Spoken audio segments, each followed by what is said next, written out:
Okay.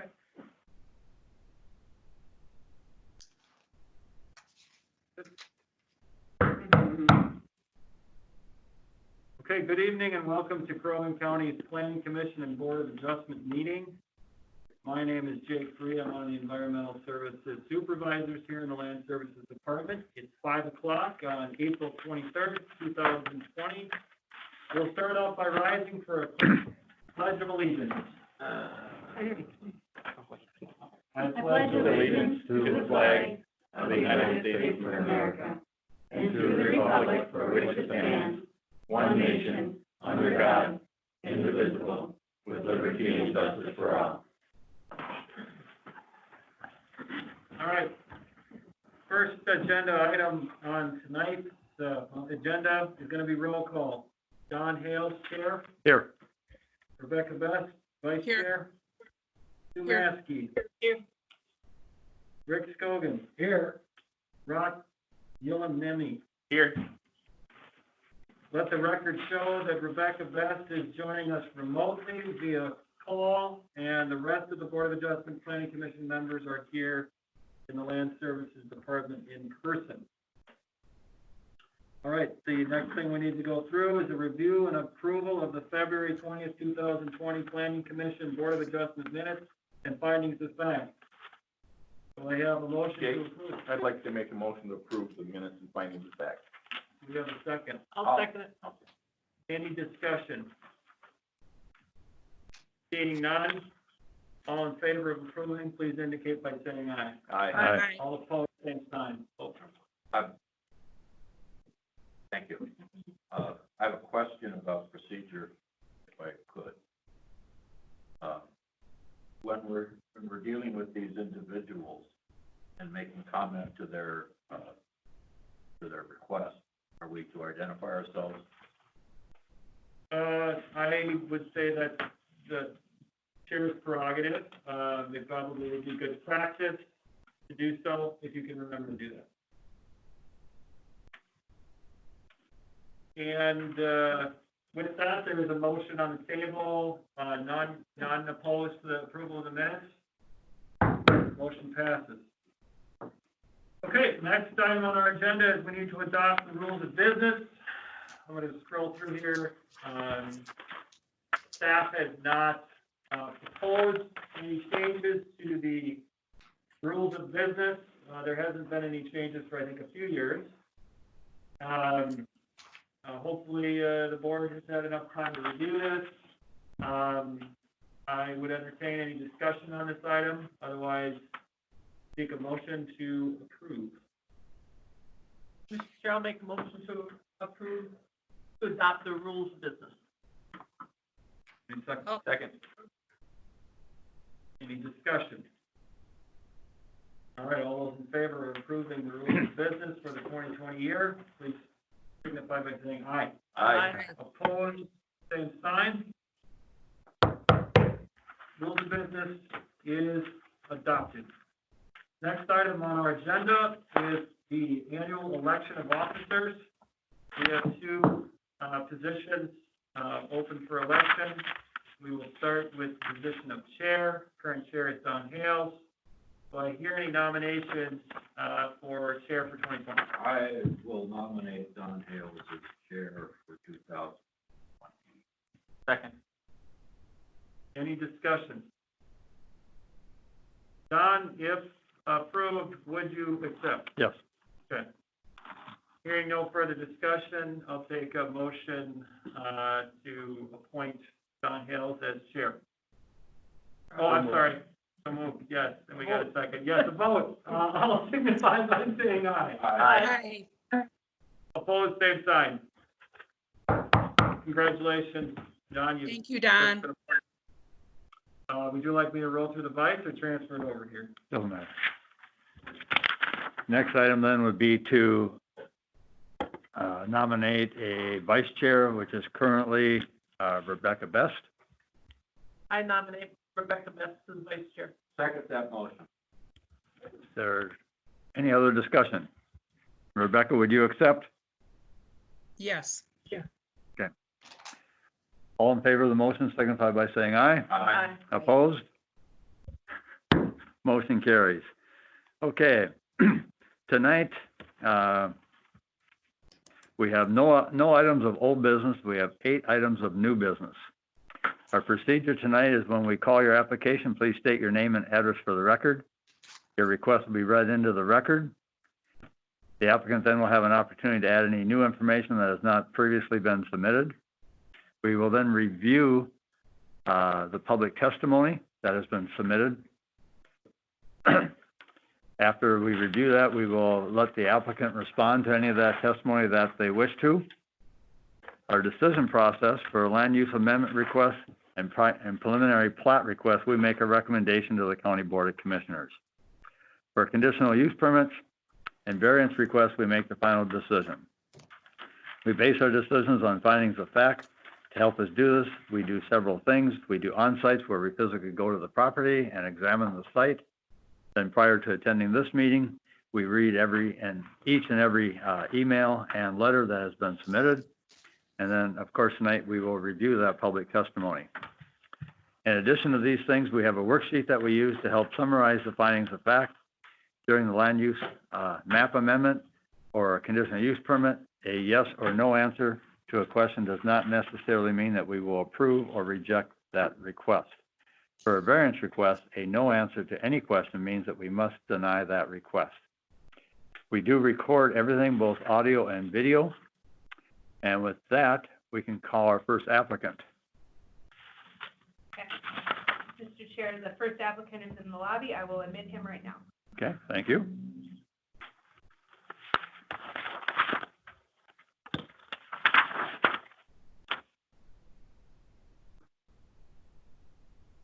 Do we have a name for this individual? All right.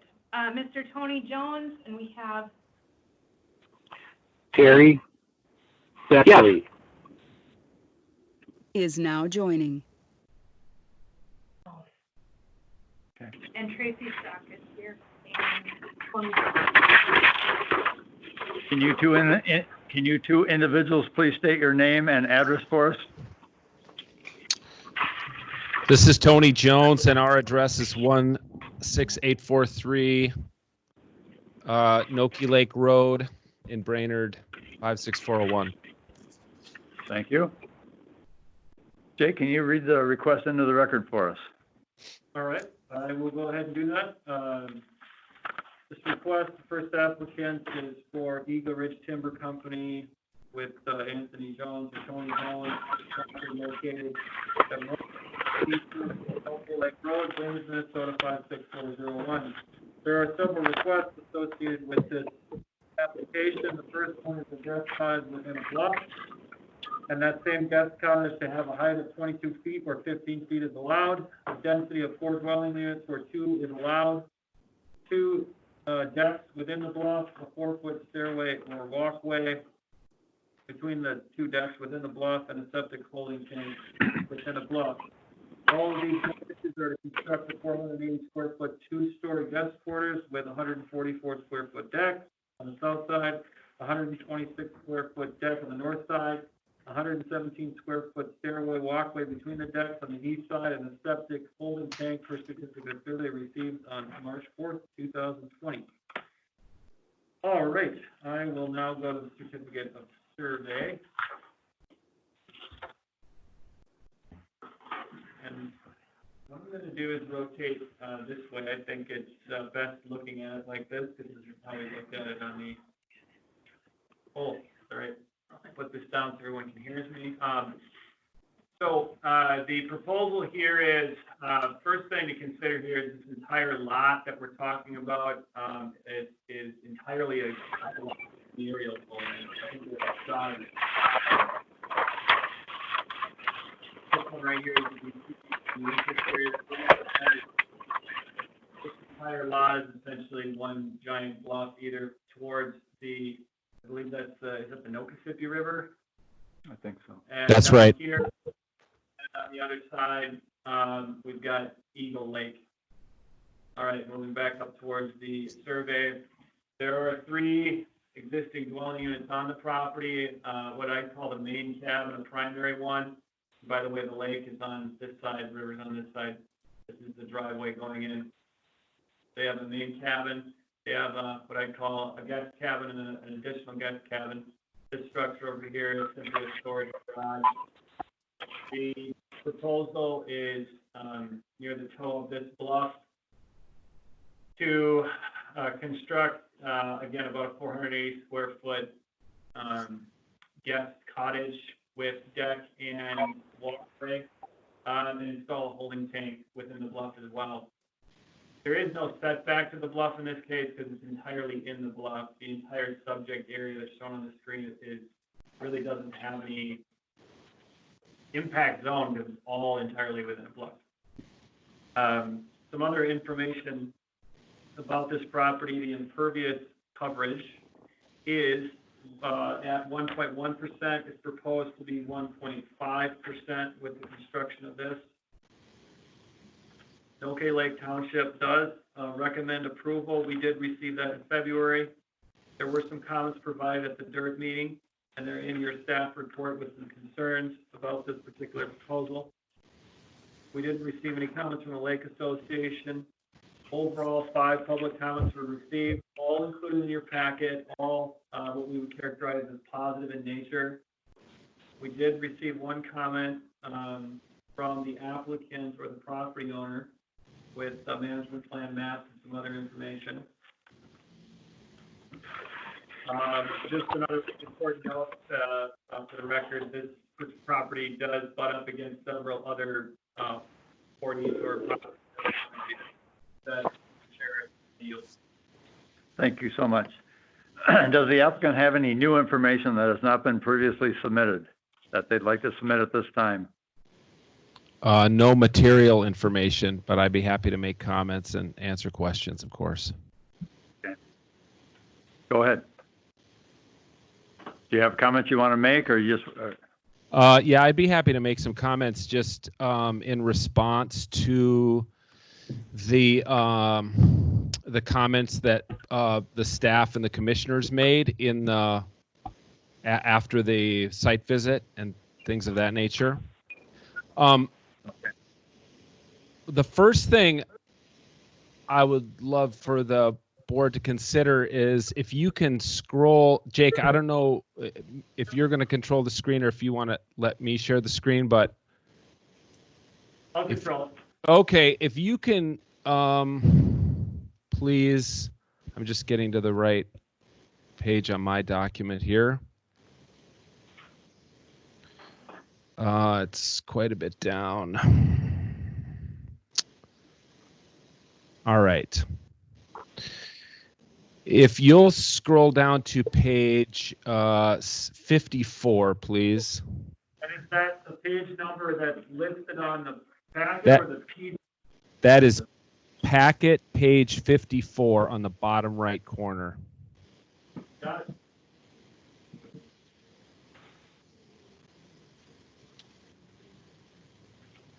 All right. Okay. So if you look at this, you'll see our entire property, which is approximately, they're off by about 20 acres on the bottom there, but it's about 276 acres. You will see that all but 2 of those acres are in active forestry management plan with the DNR. You can see all of the different, for instance, in that map, you'll see all the different parts of different forest types, all of which are in this biome that we have in Crow Wing County that we actively manage. So one thing I'm just asking for the board to consider is this, our entire, not just the parcel we're looking at to build on, but our entire property, which I think you'll see in the emails from, and I think there are more than 5 emails that came in from other members of our lake association on which I serve, that we're the largest property owner on the lake. We have over 1,500 feet of shoreline. It's all undeveloped with very large buffers, and we've done a lot of work, and we've replanted in this land with this forestry management plan. Some of you will remember the 1973 tornado. We lost thousands of red and white pines, and we have replanted close to 5,000 red and white pine trees on our property. If you'll Jake, go to the next page, 55, you'll see I've submitted this. The yellow lines are all bluffs per the county ordinance. So you can see that the land that my grandfather bought plus in 1964, plus the land that we have added, it's very heavily bluffed. It's, where he built, Jake can kind of circle that. It's that little notch right there. Yeah, right there. That, when my grandfather built these 3 cabins in the late 60s after purchasing the land from tax forfeit, he actually dug out a notch in the bluff. So that whole area there where our cabins is a man-made excavation from that era when obviously that was more acceptable. And then the last one I'd like you to look at is the next sheet, 56, in which I've outlined all the wetlands in blue that are on our property. Again, all of which we actively manage for wildlife. So that's kind of the 30,000 foot view that I'd love the commissioners to consider this very large parcel of land that we as a family have kept for many years and can plan to continue to keep. Now, just a couple comments, if you would be willing to go back to the survey.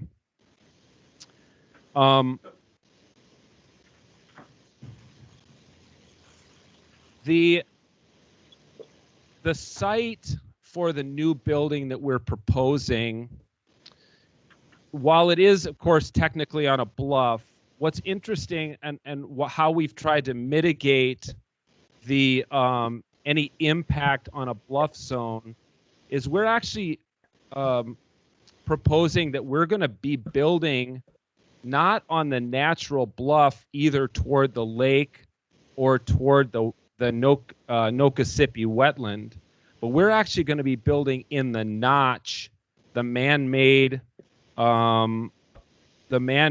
notch in the bluff.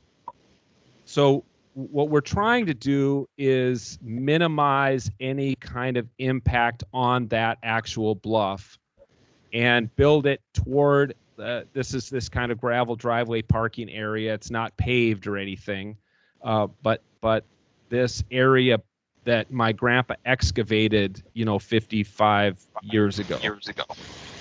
And then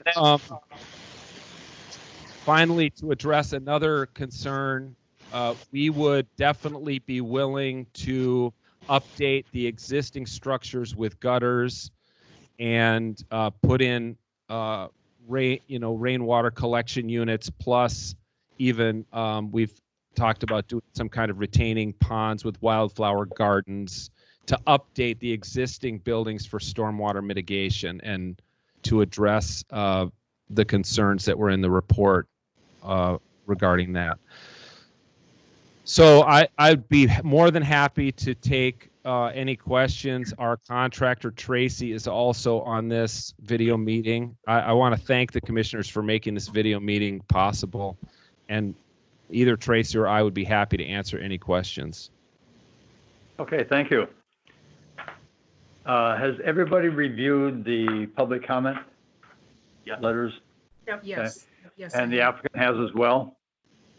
Yes. Okay. And Rebecca, I think I heard you say yes?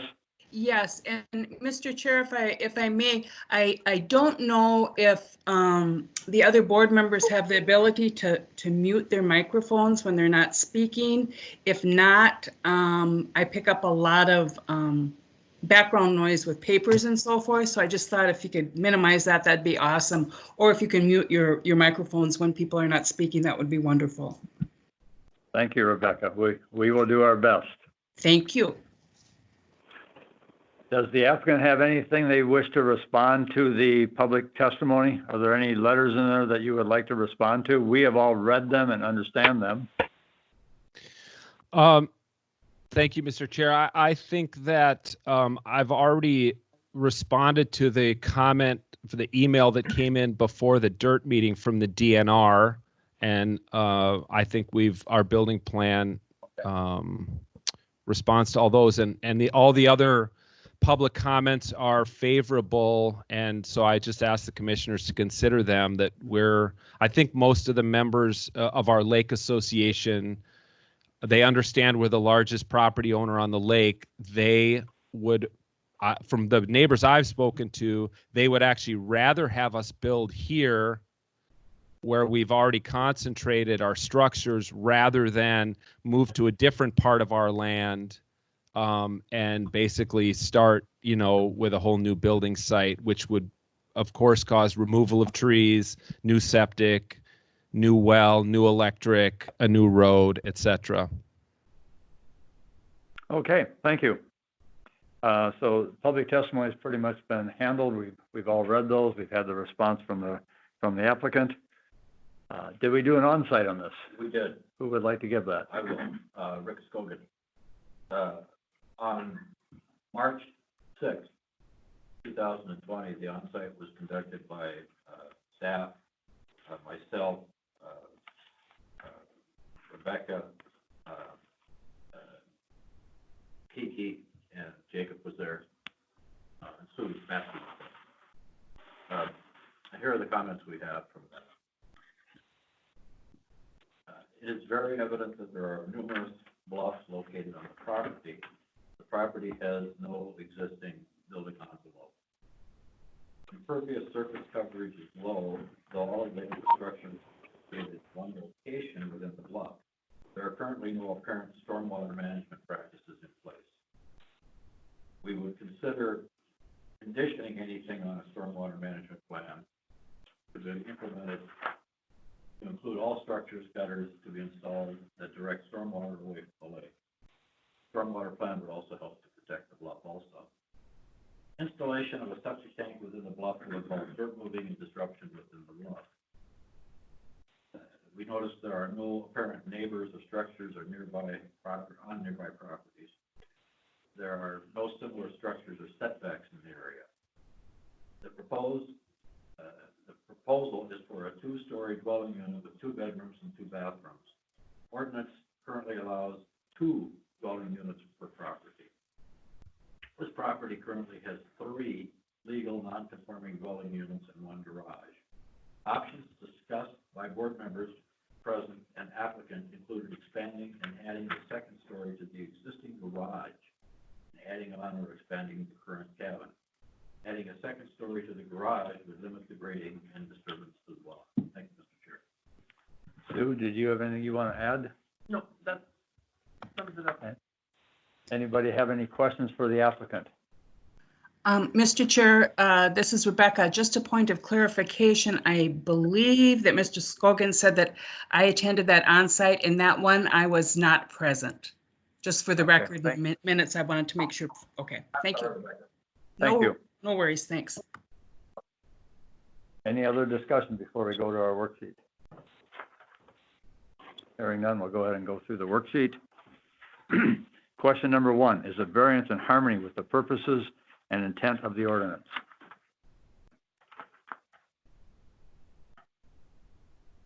Mr. Chair, I'd say yes, it is. It's an existing lot of record with a large area. Ordinance allows for expansion of non-conforming or property. I'm sorry. County ordinance allows property owners to develop and improve their property. Anybody have anything else? Mr. Chair, I'd say I would answer that no, because the harmony and intent of the ordinance is to protect the bluff, and allowing a 2-story guest cabin when there's already 3 structures on property that's entirely located in a bluff, to me, is not the purpose and intent of the ordinance. Okay. Rick, you have any comments? I would concur with Sue. Rebecca, you have any comments? Yes, I do. Thank you, Mr. Chair. I would also concur and answer question number 1 as a no, because I do not think that is the intent of the ordinance to allow that many dwelling structures in a bluff zone particularly. And I will also concur with that. So the answer to question number 1 is no. Question number 2, is the variance consistent with the comprehensive plan?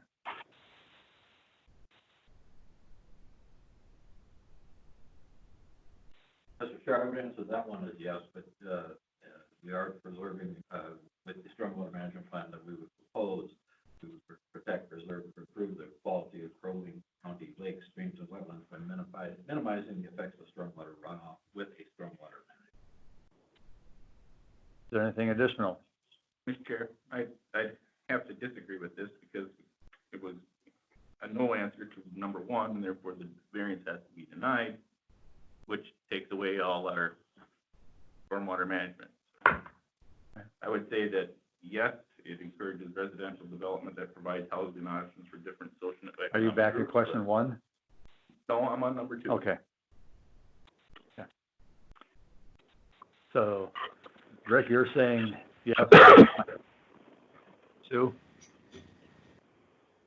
I'm just saying that I don't feel that protecting, preserving, and improving the water quality of the lake is a correct answer for that question, because by answering no to number 1, that means the variance has to be denied, and therefore we do not have an opportunity to have any Okay. conditions I'm of a with you. stormwater pond, Okay. stormwater management on the entire property.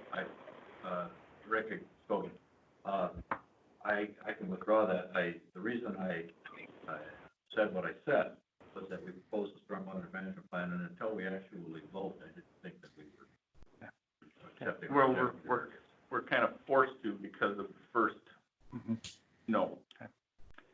Any comments, Sue? No. Rebecca? No, So the answer to question 2 is yes. Question number 3, is the property owner proposing to use the property in a reasonable manner not permitted by the land use ordinance?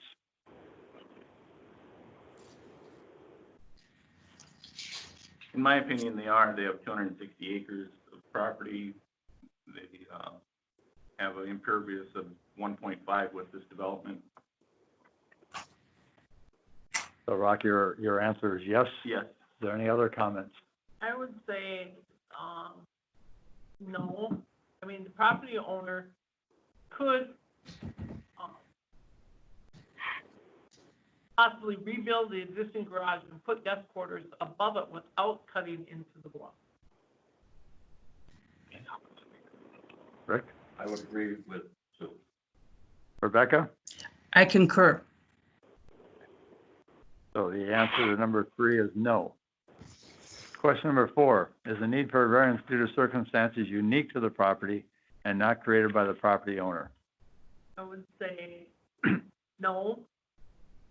To me, it's created by the property owner's desire to build a guest cottage in the bluff. I mean, the entire property is a bluff, so you could answer that yes or no. Because yes, it's unique, the whole It entire is. property is bluff, but his desire is to build into that. I would have to answer that one yes, because it's a property issue. And the fact that it's all bluff. Agreed. Okay, I can, Rebecca? I can agree with that, Mr. Chair. So the answer to question 4 is yes. Question number 5, will the issuance of a variance maintain the essential character of the locality? That was yes. The approval of the variance would allow for the essential character of the 276 acres to remain intact. There are similar land use patterns in the vicinity. Everybody agree, or is there any other comments? Rebecca, any comment? No, agreed. So the answer to question 5 is yes. Question number 6, does the need for a variance involve more than economic considerations?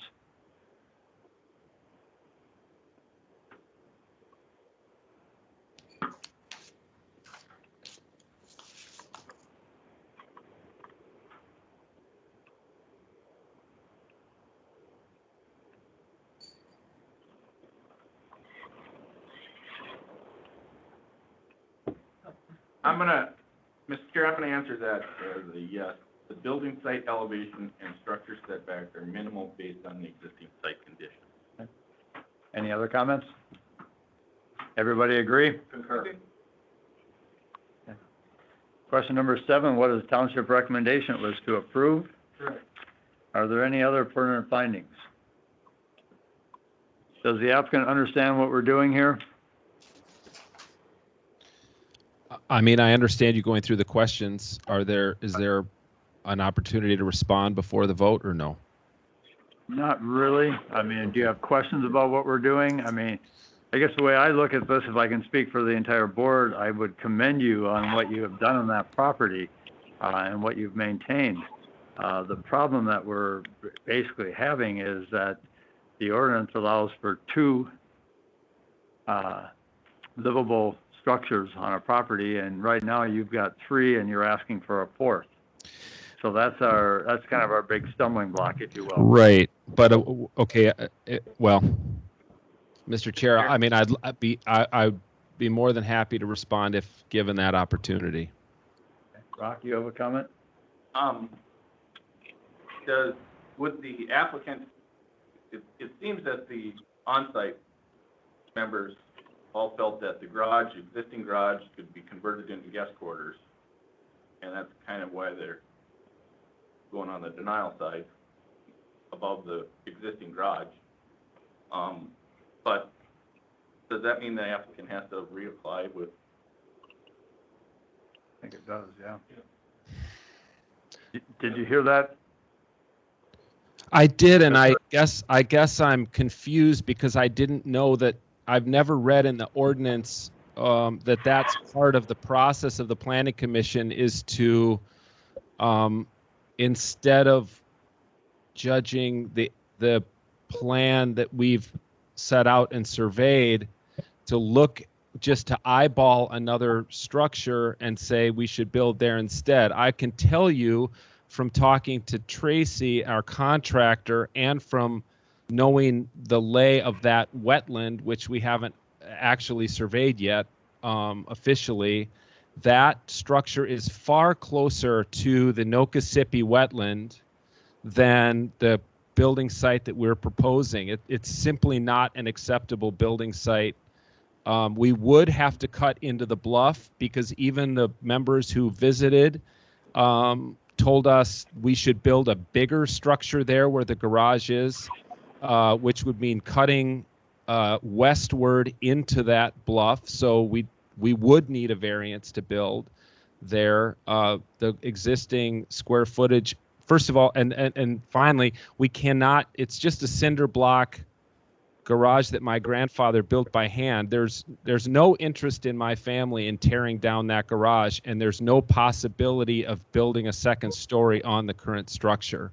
So to have that, I guess that's, I'm a bit confused that commissioners would be counter proposing a different building structure than what we're actually bringing and have surveyed.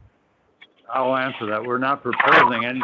What we are looking at is with the questions that we've answered, we must answer that we must deny this variance, and we're just suggesting that there may be another alternative for you to look at.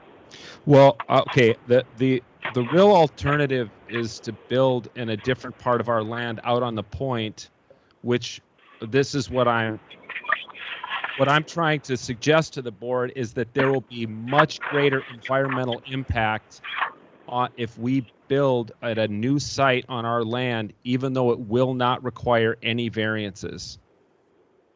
And that's actually what it's not economic. We're actually trying to mitigate environmental impact. And it's our firm belief that building on this notch in the bluff, not on the bluff face, but into this notch, would have less environmental impact than building out on the point and everything that would entail. And truly, it's not, I mean, this is, the building site we're proposing is in a notch, a man-made notch between the bluffs. It's not a traditional bluff building site like you probably usually look at. Okay, thank you. Any other questions? Hearing none, action needed on this application then is to approve, table, or deny. Mr. Chair, I'll make a motion to deny the variance application for guest cottage within a bluff. Guest cottage height of 22 feet where 15 feet is allowed. Density of 4 dwelling units where 2 is allowed. 2 decks within a bluff, a 4-foot stairway walkway between the 2 decks and a bluff, and a septic holding tank within a bluff. I will second that motion. We have a motion by Sue, seconded by Rick. Is there any other discussion? Hearing none, we'll proceed to vote. All in favor signify by saying aye. Aye. Opposed? Aye. Okay. Do a roll call vote. Rebecca? Aye. Sue? Aye. Rick? Aye. Rock? No. And I will vote aye, so motion passes. Thank you, sir. Okay.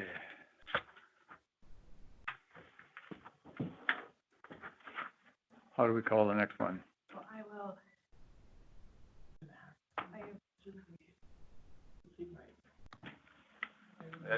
That makes perfect sense to me where they're locating that. Okay. Peppered ship. Is now joining. Good evening. Can you please state your name and address for the record? Patrick Ship, 40699 Mary Lake Road, Emily, Minnesota, 56447. Can I ask you to try to speak up a little bit if you can? Okay. Jake, could you read the request into the record for us? Certainly, Mr. Chair, Mr. Chair and members of the board. Next applicant is for a Patrick Ship. The address located at 40699 Mary Road, Emily, Minnesota, 56447. The request is for a few variances, an OHW setback of 9 feet, a proposed new 2-story attached garage where 75 feet is required, a right-of-way setback of 14 feet to a proposed new 2-story attached garage where 35 feet is required, and a side yard setback of 7 feet on the south property line to a proposed new 2-story attached garage where 10 feet is required. And this is all to construct a 576 square foot 2-story attached garage with potential guest quarters per certificate of survey received on March 3rd, 2020. I'm going to move now to our certificate of survey. And a little bit. Mr. Chair, we also have Terry Bentley, the authorized agent, on the line, and we're having a microphone issue. Can they unmute? He has to unmute himself. He has to unmute himself. Terry, are you able to unmute yourself? Yes. Okay.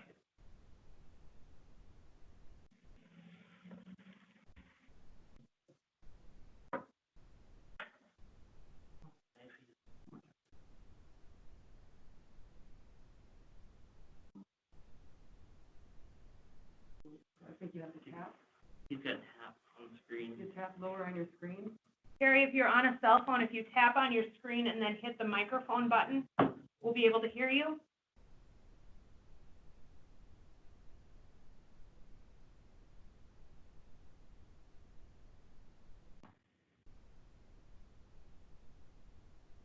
Terry, would you be able to hang up and call back?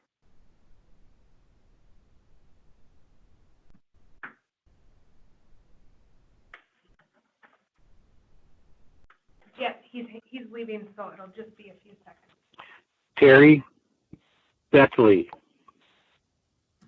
Is now exiting.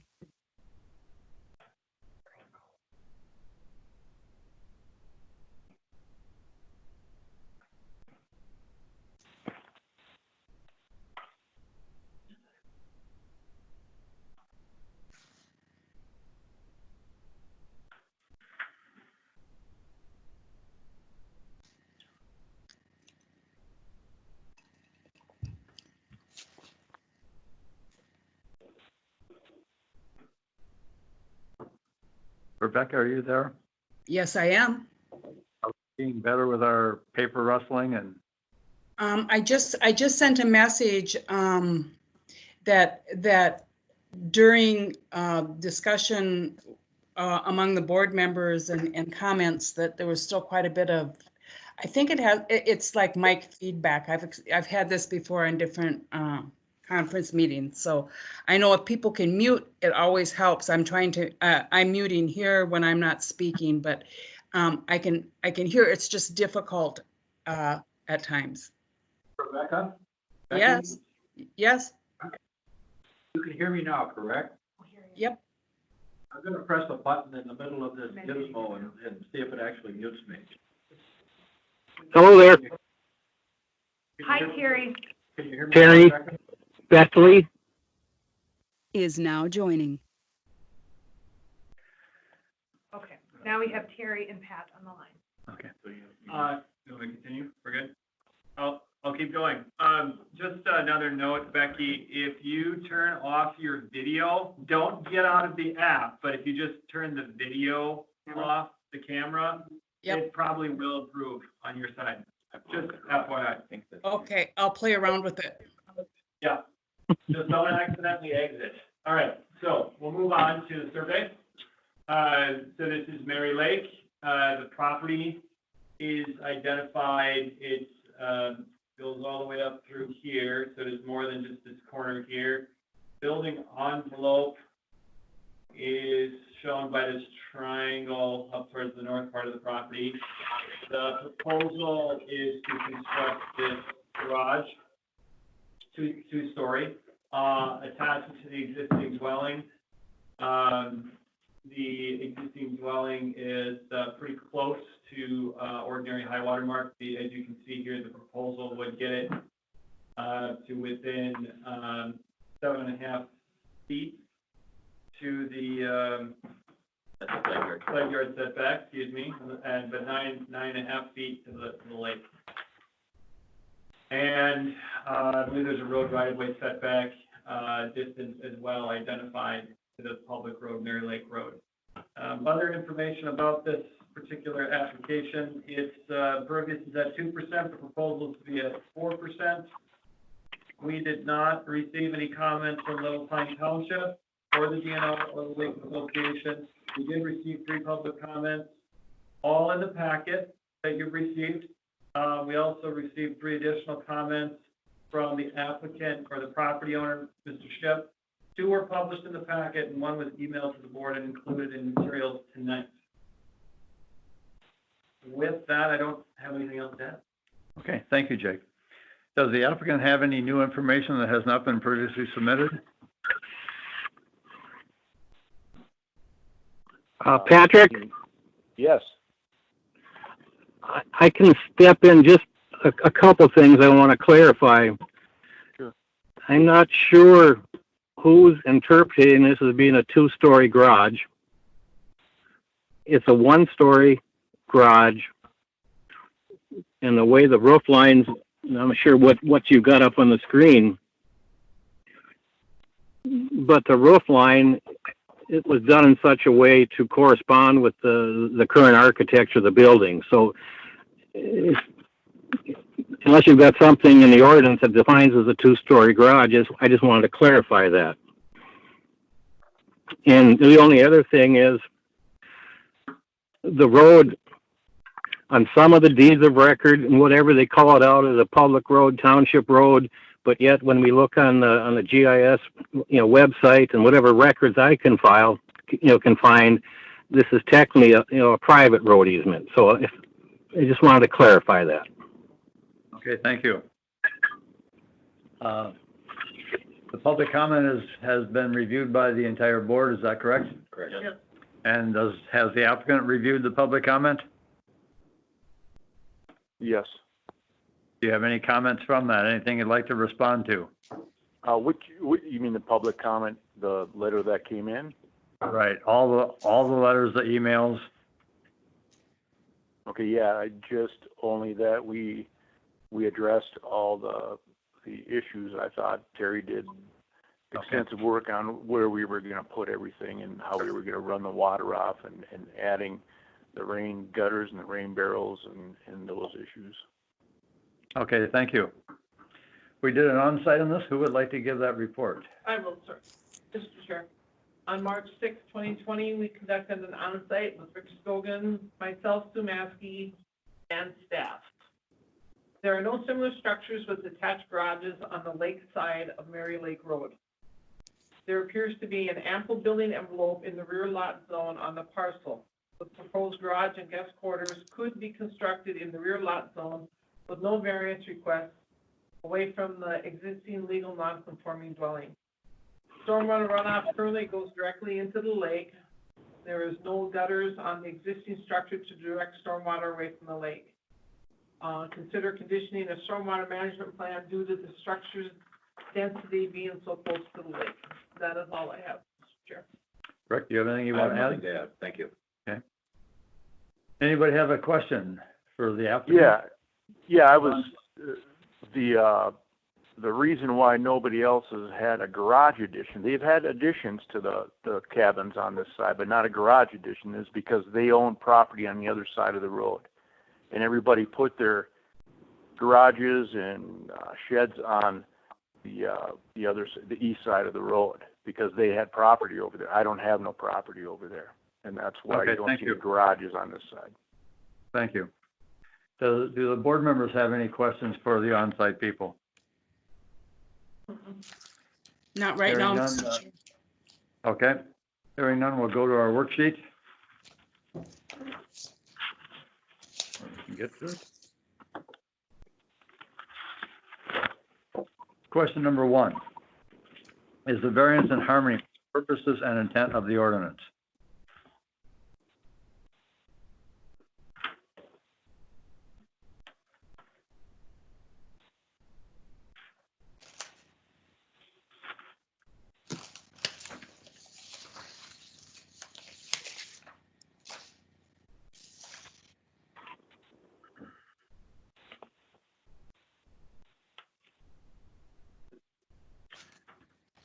I would answer that as no. A 9-foot lake setback for 75 feet is required. That's a major deviation from the required 75 feet. Okay. Is there anything else? I would add, Mr. Chair, that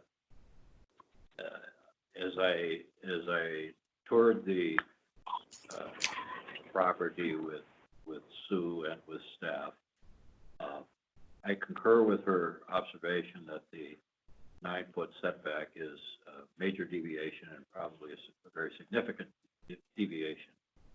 And I would also suggest that it was noted that there seems to be a building envelope higher up on a I'll call it a hill, that is owned by the applicant that would be a suitable spot for the property if he would choose to do that. Okay. Anybody else have a comment? Everybody agree with those? Agreed. Question number 2, is the variance request consistent with the comprehensive plan?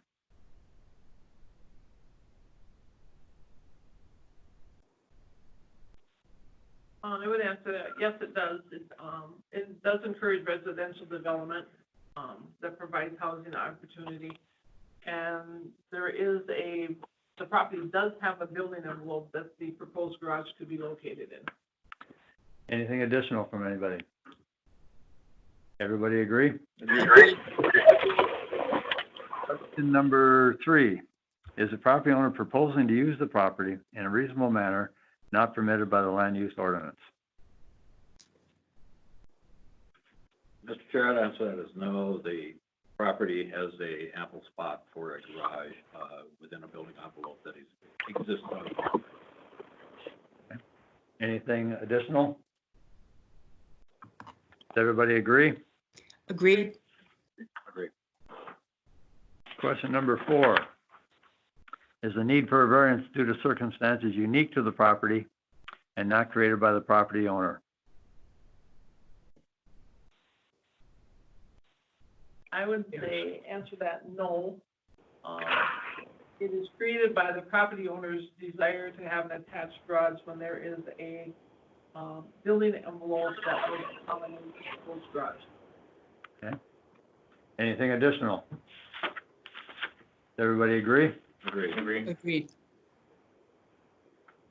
Question number 5, will the issuance of a variance maintain the essential character of the locality?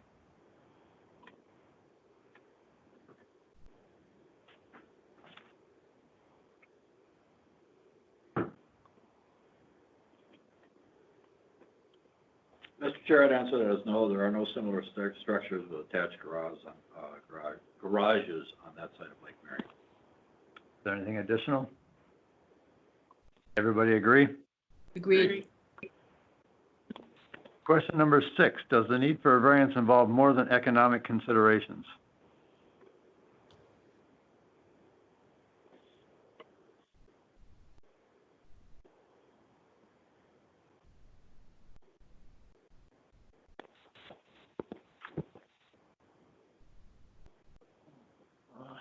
I don't know.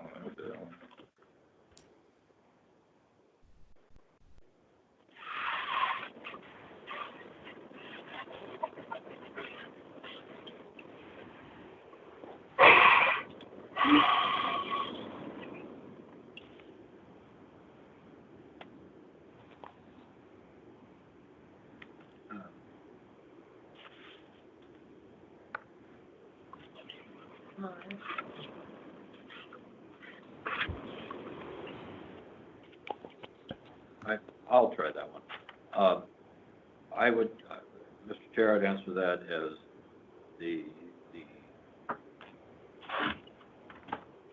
need for that variance is more than economic, but I would still have to say that the answer to that to be in the negative because the property does have that building envelope available.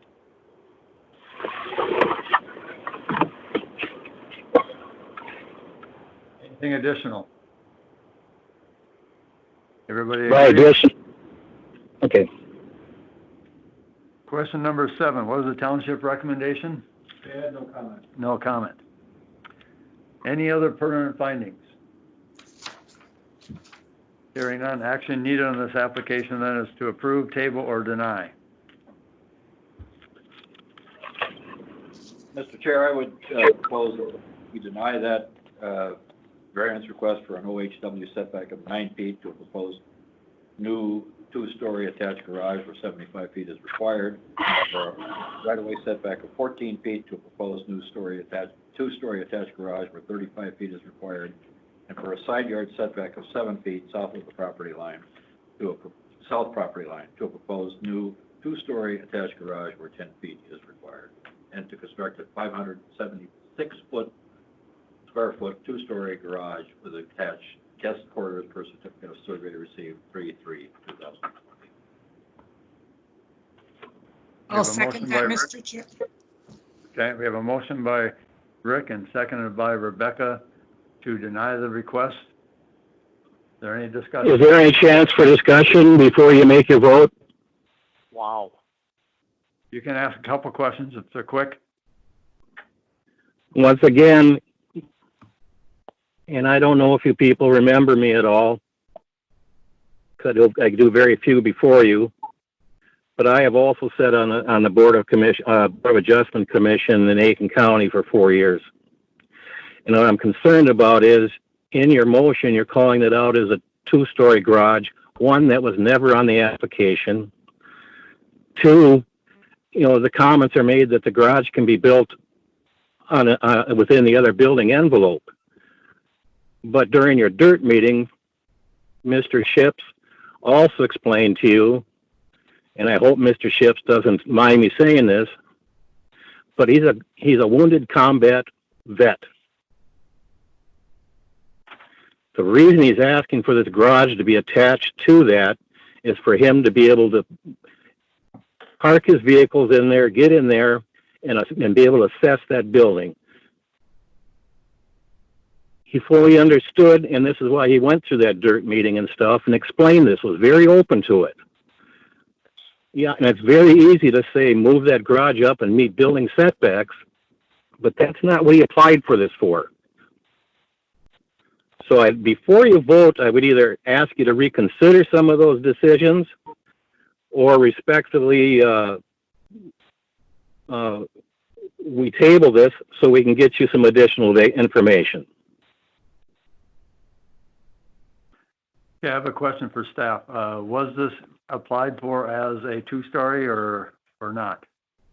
Mr. Chair, I would say that, that was our understanding. But what I would say is, if there's clarification that it's somehow not a two-story, I would ask the board that if any of your findings, did any of your findings reflect the fact that there was a potential denial of this because it had a second story in it?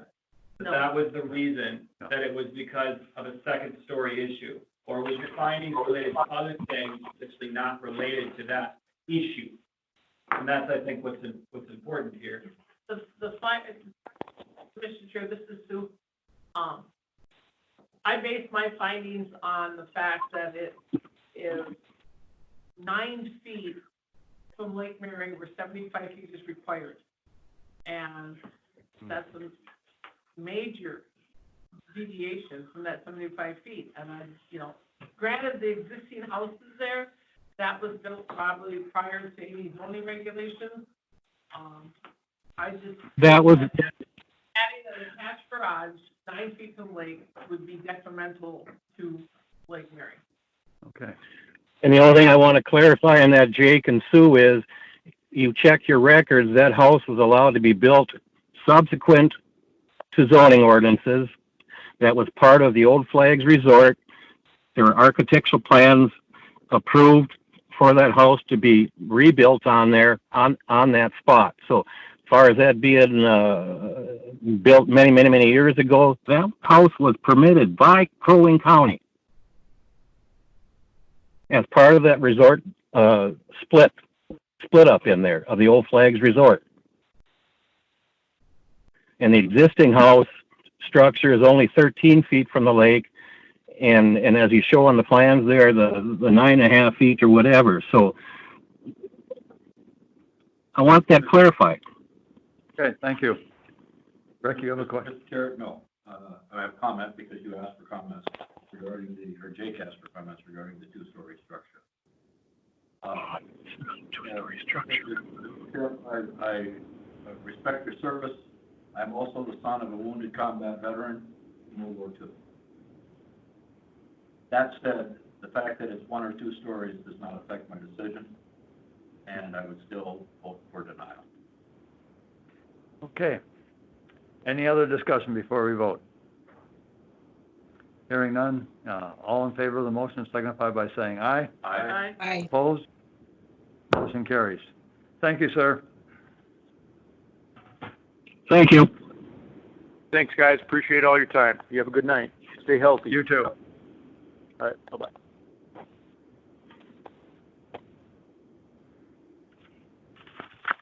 I really wonder. Multiple people are now exiting. Because even if you're baby Grenada, my dad was in Omaha Beach. Oh, possible. We're waiting. Oh, okay.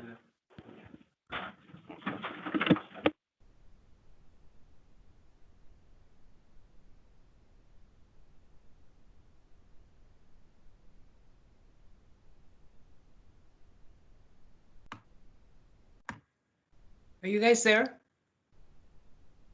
Yes, we're still Okay, here. just checking. Becky, we're just waiting on our next applicant. He was going to. Okay, join just- via- Okay, thanks. Thank you. That's 6, so we still a minute.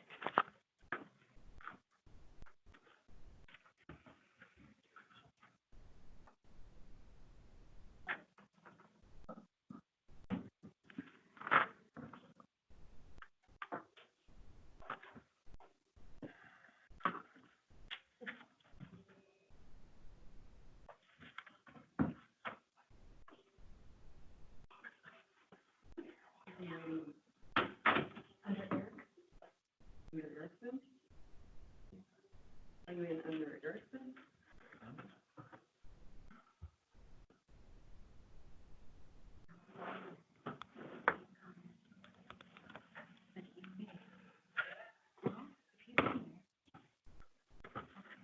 said he was in the running. Okay. Okay.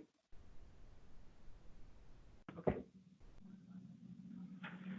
Microsoft will say, and I can see my picture, and I have my volume and I have a video on, and it said somebody will, in the meeting, will let you insert, meaning you will let me in from my computer to you.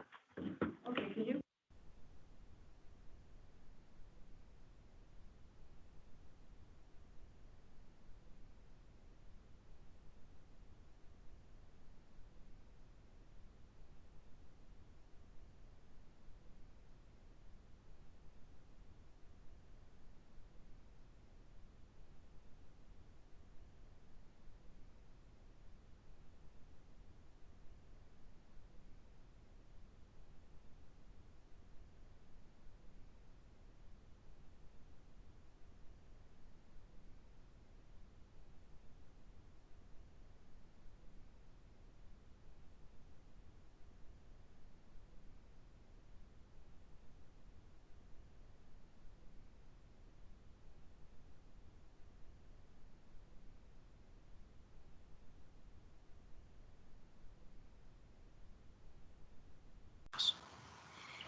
Hey, Becky. In the bottom, the link on the very Rebecca, are you bottom, still there? the join Teams meeting link. Okay. Is this join Microsoft? We would, You want to use that? Yep. yes, answer. Okay. Okay. Should be fun. Thanks, Paul. When we, when it, I have to, we did have a reason. I'm like, no, Rebecca, are you there? Yes, I am. Okay, thank you. We thought we lost you. That's, yeah, that's, I'd asked you, I thought the same thing with you guys a few minutes ago, but yeah, I'm here, Okay. thank you. We're just continuing to try to get applicants in here, so appreciate your patience. It's not coming up for me. Okay. Do you want to just, I could be late, coughed out on this, okay. I wasn't there. coughed out. I didn't, they did. Where did they come? I couldn't. I gave them so much grief over that. I go away for 1 month and they can't make a decision without me. What am I saying? Go back and tell your clerk they're a bunch of chickens. I tell my clerk a lot of things. Is she still clerk? Oh, yeah. Okay, I think I got it now. She's a good clerk.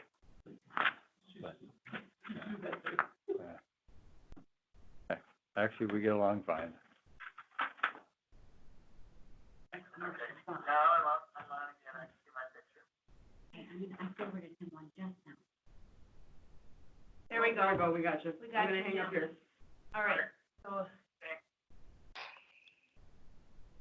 All right, Jim, are you in? I am. Okay. Yeah. Welcome. Can you please state your name and address for the record? James Connors, 16299 Brighton Point Road, Deerwood, 56444. Thank you so much. Jake, can you read the request into the record for us? Certainly, I'm Mr. sorry. Chair. This will be for me, for staff, so, certainly, Mr. Chair, the next application is a Christine J. Connors Revocable Trust / James Connors for the address at 16299 Brighton Point Road, Deerwood, Minnesota, 56444. The request is a variance for a road right-of-way setback of 14 feet to a proposed garage or guest quarters where 35 feet is required. This is to construct a 26 by 24 two-story garage with a 624 square foot guest quarters per the certificate of survey received on March 2nd, 2020.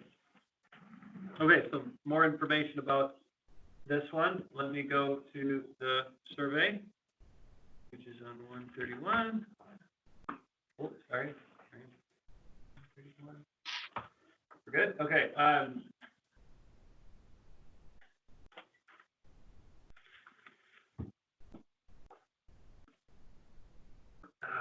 feel like we're missing something on this survey.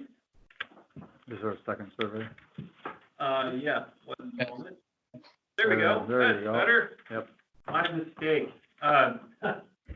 So here we have, the, second part of the survey, showing a proposed garage and, height of, 20 feet for a guest quarters above it. It's going to be 14 feet from the edge of the legal road right of way. Although I might add that Brighton Point Road, the actual pavement itself is probably an additional 15 to 20 feet beyond the lines. The applicant is proposing to remove quite a bit of bituminous driveway in order to get his impervious below requirements. The existing is at 23.89%. The proposed is 15.71, with the removal of a significant amount of this driveway. Okay, so we did receive a letter from Bay Lake Township. However, they did defer, essentially no comment, to the Board of Adjustments. There were no comments from the DNR or Lake Association. We did receive 2 public comments, both in your packet. And with that, I don't have any other information. Okay, thank you, Jake. Before we go any further, I want to, is it John or Jim? It's Jim. This is the chair speaking. We record all of our applications this evening, okay? So you're aware of that. You are not special. We record everybody, Okay, all right? I'm fine with that. Okay, as long as we got that taken care of. Do you have any new information that has not been previously submitted? No, we are removing all the blacktop, and we are also moving the septic across the road. We'll be removing the whole mound system, and that's the proposed spot for where the garage will go. We're not sure exactly how that will be leveled until we do it, so the setback would not change, but the position north or south on the lot may change a little bit. Okay. Also, I think there are several situations on Brighton Point Road that have setbacks of less than that or somewhat similar, and some are fairly recent. And I think I put that in my request. I thought my request asked for a 12-foot setback that I filed when I sent in my fee. Mr. Chair, if I could address that. Yes. We go by what the certificate of survey was submitted to us by. That is the Oh, official. okay.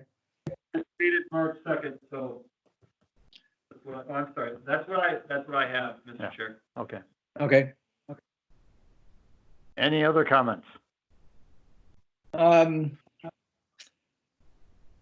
No, I don't think so. We're just trying to be good stewards of the land and get rid of as much of the impervious that we can. And we'd like to just have someplace to put some extra storage that we don't have. Okay. I have a couple of questions for you. You're removing all of the blacktop, as you stated. What side of the garage is the door going to be on? The 24-foot side facing the road, or the 26-foot side facing the blacktop that you're taking out? Well, we haven't decided that yet until we get the mound system removed. Okay, because that's going to impact your impervious. I would imagine you're going to have blacktop going to the garage. No, I will not. I'm planning on a crushed rock. That is still impervious surface, even though it's not blacktop. The driveway is impervious. Okay, can you make it impervious or pervious by put underneath it? There are products that you can use. There's pervious blacktop and there's pervious pavers. Okay. They do require an annual maintenance contract with them because they have to be, over time, dirt gets into those and plugs them up, so that, there is a maintenance contract that you have to do with those. Okay. And how about the pervious? They have pervious cement, do they not also? I'm not sure about that. I know they have pervious blacktop and pervious pavers, but I'm not sure about concrete. That's Well, something I think what we would try to do is something as pervious as we could. And I think with the setback request, it also makes us use less driveway. Okay. My second comment, I'm on the Bay Lake Board, Yes, the township board. As you're well aware, that's a brand new road. yes, The township would prefer when you're putting your septic across the road that you bore under the existing blacktop versus tearing it up. yes, that's our plan. Okay, thank you. Okay, next would be the public comment. Has everybody here read through the letters? Yes. Can you answer instead of shaking your head? Yes. Thank you. Rebecca, have you read all the letters or the couple that there were? I'm sorry, I was muted. Yes. Okay. Does anybody have any comments from those, including the applicant? Do you have anything you'd like to respond to from those letters? We have very good relationships with our neighbors here, the Schwartzbauers included. I know we had a conversation with them and they told us they were going to send some of their concerns. We have looked at what they have asked for, and by keeping the garage closer to the right of way, allows for better sight lines for them. They do still have a lot of trees in the way and some other things, but obviously that isn't something I have concern about or can change. They are about 3 lots off the southern view from their property. Okay, thank you. Any other comments from the public testimony? Hearing none, we had a on-site. Who would like to give that report? Rick Scogan, we did an onsite on 3/6/2020, myself, Sumaski, and staff. The observations that we made at that onsite, Mr. Chair, were the parcel was created in 1924 prior to the 1970 zoning regulations. There is a very small building envelope on this property. The proposed location for the garage is placed in the only possible reasonable location for the property. There are similar structures with similar setbacks in the area. The proposed garage will be placed where the current septic system is located. That was our understanding, Mr. Connors, at that point. The proposed garage will be placed where the current septic system is located. The drain field will be relocated to the parcel across the road, which the Connors recently purchased. The impervious surface coverage will decrease from 23.8 to 15.7% with the removal of a large portion of the bituminous driveway. The existing boathouse does have guest quarters on the second level / bedrooms. Only one guest quarters is allowed per property.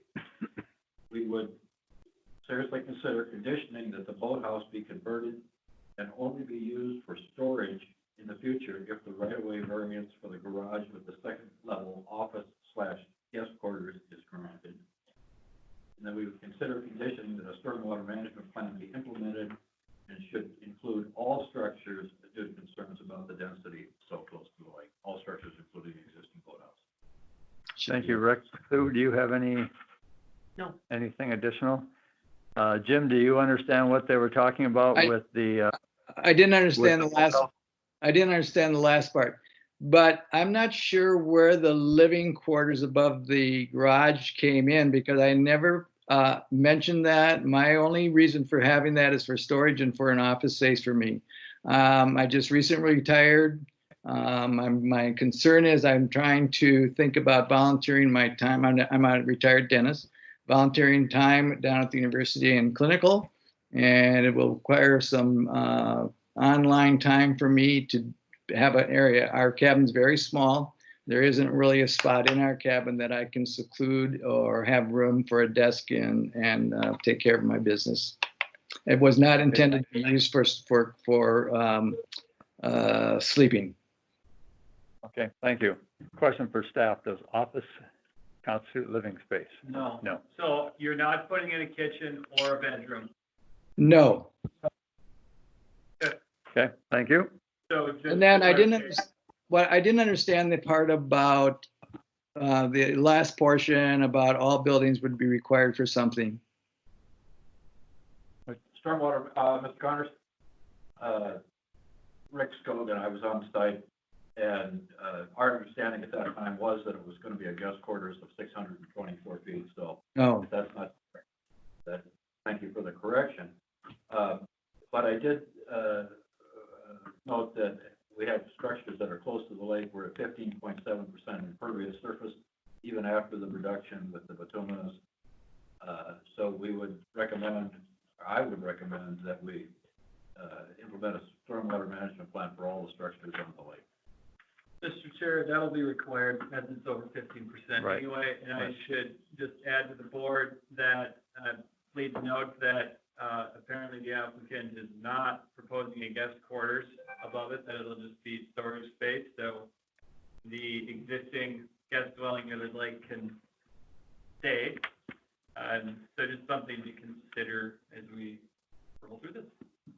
Thank you. Okay. Where are we at here? We've gone through the public, yep. So I guess where we're going to at this point then would be the worksheet. Mr. Connors, we have a worksheet that we do to list our findings of fact. As we go through this worksheet, any question that we answer no to by state statute means we have to deny the request. Okay? So we're going to go through this worksheet to help us state what our findings of fact are. Question number 1, is the variance in harmony with the purposes and intent of the ordinance? Mr. Chair, I'd answer that yes, there's an existing lot of record prior to zoning regulations in 1970, and the ordinance allows for the expansion of non-conforming structures through the variance process. Okay. Anything additional? Mr. Chair, I'd just like to add that it's an existing lot of record in the plat of Brighton Point on Big Lake, which was established in 1924. The lake was established, or? You said the lake was established in 1924. I think the lake was there before that. Anything else anybody wants to add? No, thank you. Everybody agree? Agree. Question number 2, is a variance consistent with the comprehensive plan? Again, Mr. Chair, I'd answer that yes, that we serve to protect, preserve, and improve the quality of Crow Wing County's lakes, streams, and wetlands by minimizing the effect of stormwater runoff with a stormwater management plan. Is there any other comments? Does everybody agree? Agreed. Question number 3, is the property owner proposing to use the property in a reasonable manner not permitted by the land use ordinance? Mr. Chair, I would say yes, it does. The proposed changes improve the property by lowering the impervious surface coverage from 23.89% to 15.70%. Okay. Anything additional? Mr. Chair, I'd also answer that as yes, the proposed additions are to the rear of the existing dwelling with no further encroachment on the lake. Yeah. Everybody agree? Mr. Chair? Similar structures and land uses in the neighborhood with similar setbacks as noted during the onsite on 3/6/20. Okay. Rebecca, you have a comment? Oh, I just had a question regarding, we talked about the exact impervious reduction, and that does accurately reflect the driveway question that was discussed earlier. Is that correct? Well, it doesn't really, it's not exact because we don't know where the driveway is going to go at this point, and any driveway is impervious, so. Right, I just didn't know if the actual, it would be that much of a reduction, or the net impervious might be higher than that than 15.7, I guess is my question. And do we need to do anything or say anything about that? I think what we would need to do in our, if we do make a motion to approve this, that we would condition it that the driveway that the property not exceed 25% impervious.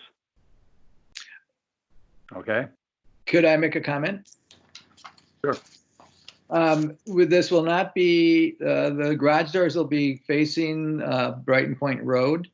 And will be just a straight and then not a turnaround, and so it'll be as short as possible. I'm glad to hear that, because that's what I was thinking when we talked about it a little bit ago, was that it'd be a lot shorter driveway coming into that end then versus the side, so, okay.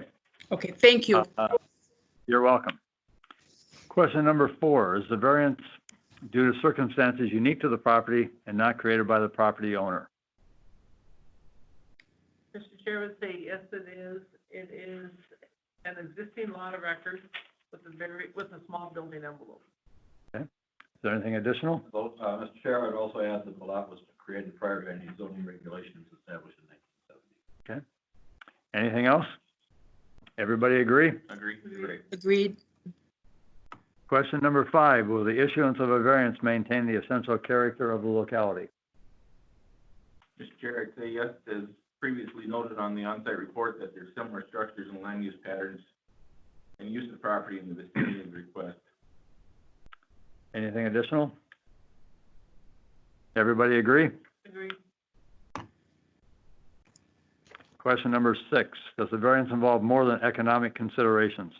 Mr. Chair, I would state that yes, it does. The implementation of the Stormwater Management Plan will help protect the water quality. Okay. Anything additional? Everybody agree? Agree? Question number 7, what is township recommendation? They just deferred. Question 8, is there any other pertinent findings? Mr. Chair, if I could, I know the request says for a guest quarters. I'm wondering, if this is gonna get approved, I'd hate to have it read, oh, we just approved the guest quarters.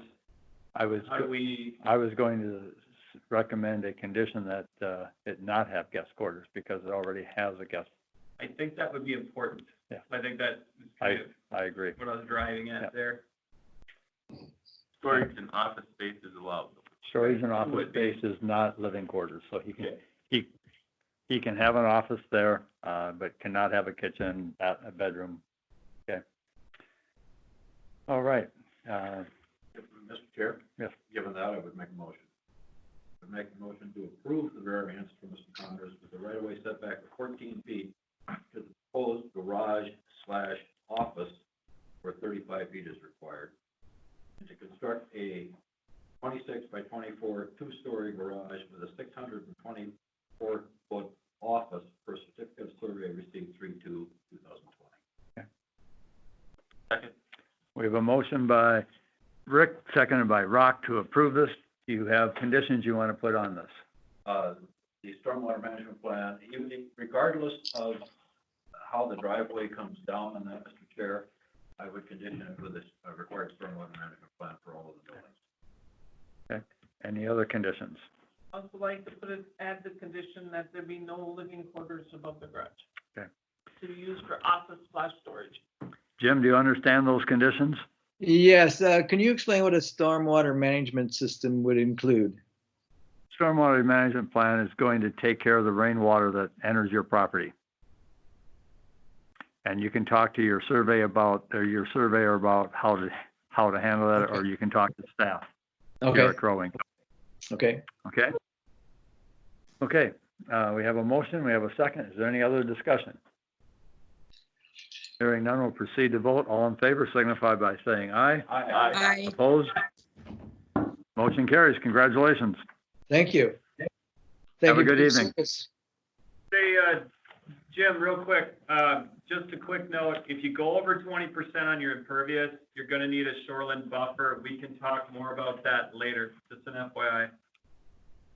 I have a small building that once I get the garage done, that I'm gonna also take off. That's using for some things right now, so that'll disappear.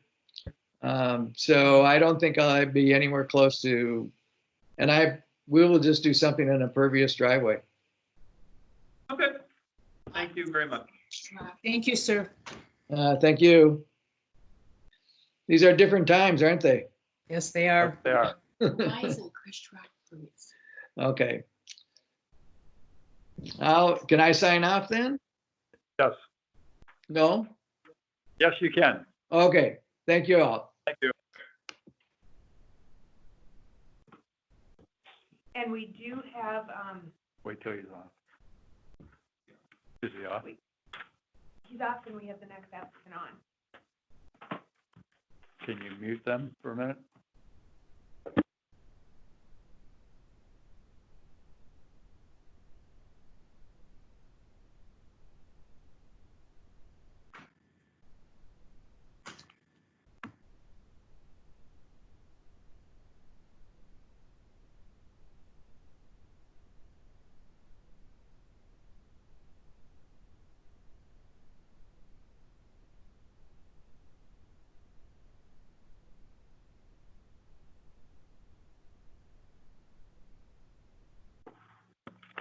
All right, Mr. Chair, we have the applicant Kathy Erickson and authorized agent Sarah Orion on the call.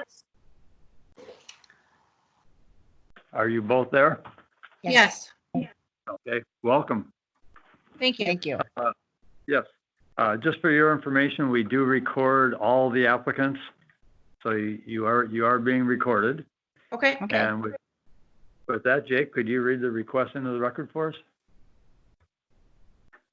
Certainly. Did the applicants already state their name and address? Did I miss that?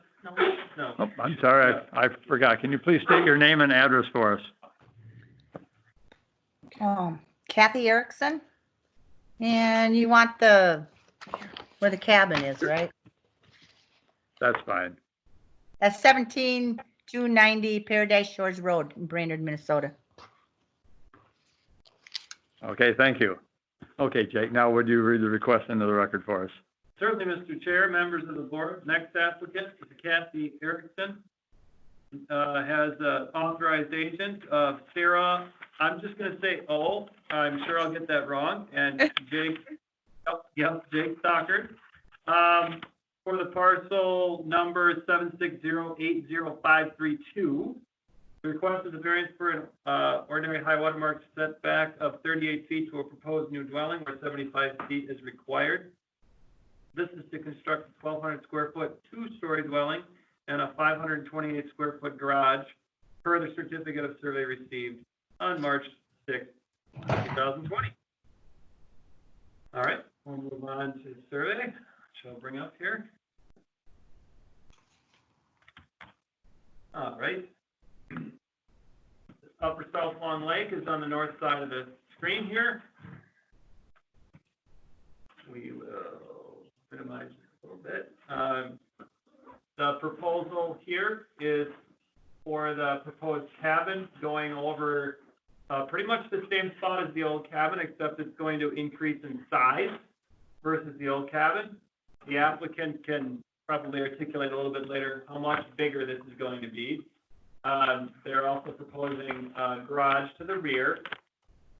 Just some items of note, there is a significant amount of concrete and bituminous down by the lake in different various places that they are proposing to remove. In order to get the impervious down, it is at 33.2% right now. It is proposed to go down to 24.6%, but only with the removal of those various items. And it looks like they're removing some other items on the lot as well. So some other information about this particular one. We did not receive any comments from Maple Grove Township or the DNR or the Lake Association. We did receive a public comment after the publication. It was emailed to the board. You have it in your materials. With that, I don't have anything else. Okay, thank you. Does the applicant have any new information that has not been previously submitted that they'd like to discuss at this time? Yes, actually, we're not going to bring in a modular that originally was. I think we put a hold on it. Our plan is to build within the structure that's already there. We're going to fix the basement. It looks like they had stated that they were going to fix the basement, and so it's above the floodplain. And then we were going to create more remodeling and possibly a little bit bigger within the standard of what we requested for in the same size, but we're not bringing in a home. We're going to build it. That's already there. Well, the structure going up would be a full story. Right now, it's a half a story. So I wanted to make it a full story so you could stand up. Okay. Anything else? I don't think so. Okay, thank you. Mhm. As far as public testimony, has everybody had a chance to read those letters? Yes. Okay. Does the applicant have any comment from those letters? Anything you'd like to respond to? I can't read any letters. I'm sorry?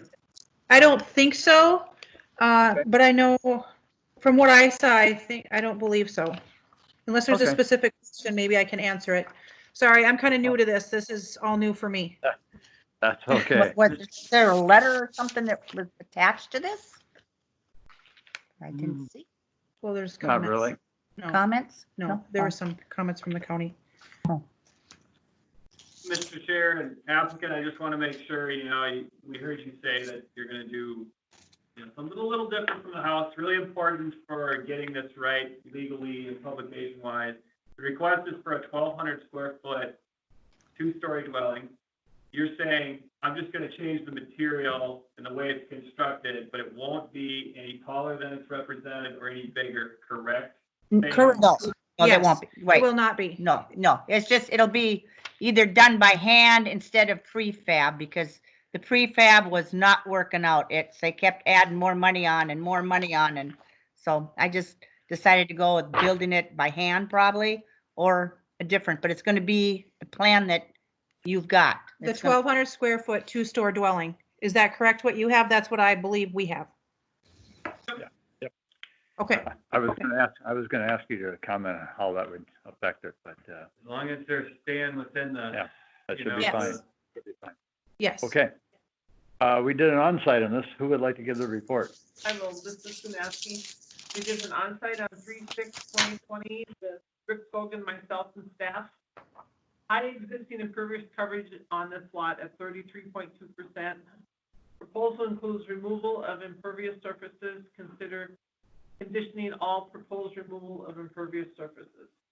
Appears that there is room to move the proposed dwelling back away from the lake to about 50 feet from the OHW. Agent informed board members present that the applicant would like to also add a detached garage to the construction plan. This is not noted on the current survey.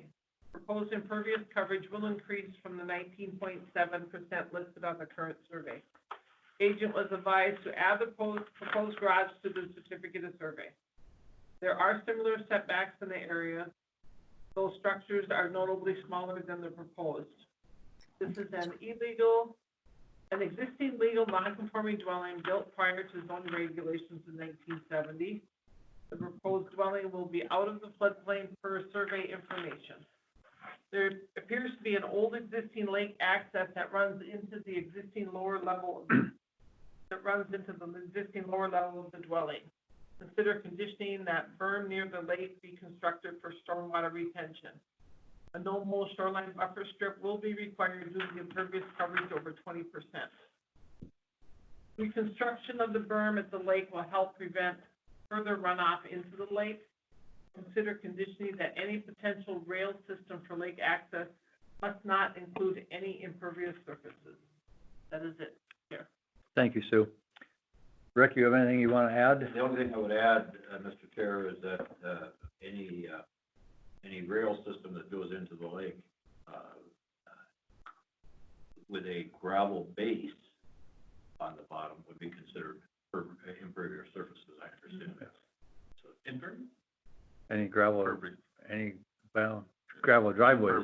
If it's riding on the rails, I would say it's pervious, but if it's touching the ground, but it's semantics, but yeah. Well, it makes a difference on the impervious percentage here. It could, depending on how the gravel is being used. Yeah. Okay. I'm just reiterating that any surface that we use for access to the lower level of that cabin, whether it be rail or whatever, that it be an impervious surface. Okay. Impervious surface. Yeah. Okay. Thank you. Any questions for the on-site or the applicant at this point? My only question, and because I'm not understanding this, are they asking about if we're having a rail system pulling the bolts into the bottom of the cabin? Is that correct? That's or no? what they're talking about, yes. Okay, we don't do that. We have been, every year that the ice comes up, there's like chunks come up, we've been pulling it out. Yeah. My understanding is what you're saying, if this goes through and it's approved, I basically can't have a walkout basement. I got to get rid of the whole front part there and all the cement. No, that's No, not. Ms. Erickson, that's not at all what I'm saying. Oh, Oh. okay. I respect the fact that you no longer use this or you don't use this for a rail system, but Correct. properties that get sold And all we're saying is that any use of that must be a pervious surface. Oh, okay, okay. Okay. Okay, thank you for clarifying. I appreciate it. I will say, Mr. Chair, it does say in the survey that this front concrete surface is to be removed. Okay. But That also applies. Driveway and the No, that's the sidewalk? back, so it would be by the lake to where that sidewalk comes down.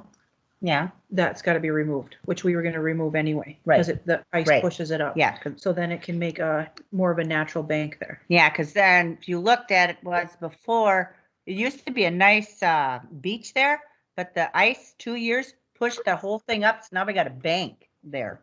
It used to be a really nice beach in front of there, but we never redid it because we thought about doing it, but then the ice come up and did it more, so we thought to heck with it, we quit fighting. So to summarize, that concrete's all being removed. Yes, we're gonna Yeah. remove it because the ice is just pushing it and wrecking it. Okay, thank you. Now, you want the whole sidewalk on or just the front part that's on the, to the lake? you gotta meet we'll handle that as a first condition. We Okay, can, we'll handle that a little bit later, and when we get the conditions. yep, yep. Okay. Okay. Alrighty. Any other questions or comments before we move forward? For the applicant's information, we are now going to a worksheet to help us summarize our findings of fact. Anytime that we answer a question no under state statute means we have to deny the request, okay? Okay. So question number 1, is the variance in harmony with the purpose and intent of the ordinance? I would say yes, it is. It is an existing lot of record in the plat of Paradise Shores, which was established in 1938. And the county ordinance allows property owners to develop and improve the property. Okay, anything additional? Everybody agree? Agreed. Question number 2, is the variance consistent with the comprehensive plan? Mr. Chair, I would say it does. It preserves, protects, and improves the quality of Crow Wing County's lakes, streams, and wetlands by minimizing the effect of stormwater runoff when we implement a stormwater management. Okay, anything additional? Everybody agree? Agreed. Question number 3, is the property owner proposing to use the property in a reasonable manner not permitted by the land use ordinance? I would say yes, it does. The proposed changes improve the property by lowering the impervious surface coverage from 33.2% to 24.6%. And there were similar structures and land uses in the neighborhood with similar setbacks as noted during the on-site on 3/6/20. Anything additional? Everybody agree? Agreed. Question number 4, is the need for a variance due to circumstances unique to the property and not created by the property owner? Mr. Chair, I would say it does. I would say yes. There's an existing legal non-conforming dwelling built prior to the zoning regulations in 1970, and the existing lot of record is a relatively small building. Anything additional? Everybody agree? Agreed. Question number 5, will the issuance of a variance maintain the essential character of the locality? I would say yes, it does. There are similar structures and land use patterns in the vicinity of the request as noted during the Board of Adjustment on-site on 3/6/20. The aerial photo included in the staff report. All right. Anything additional? Everybody agree? Agreed. Question 6, does the need for a variance involve more than economic considerations?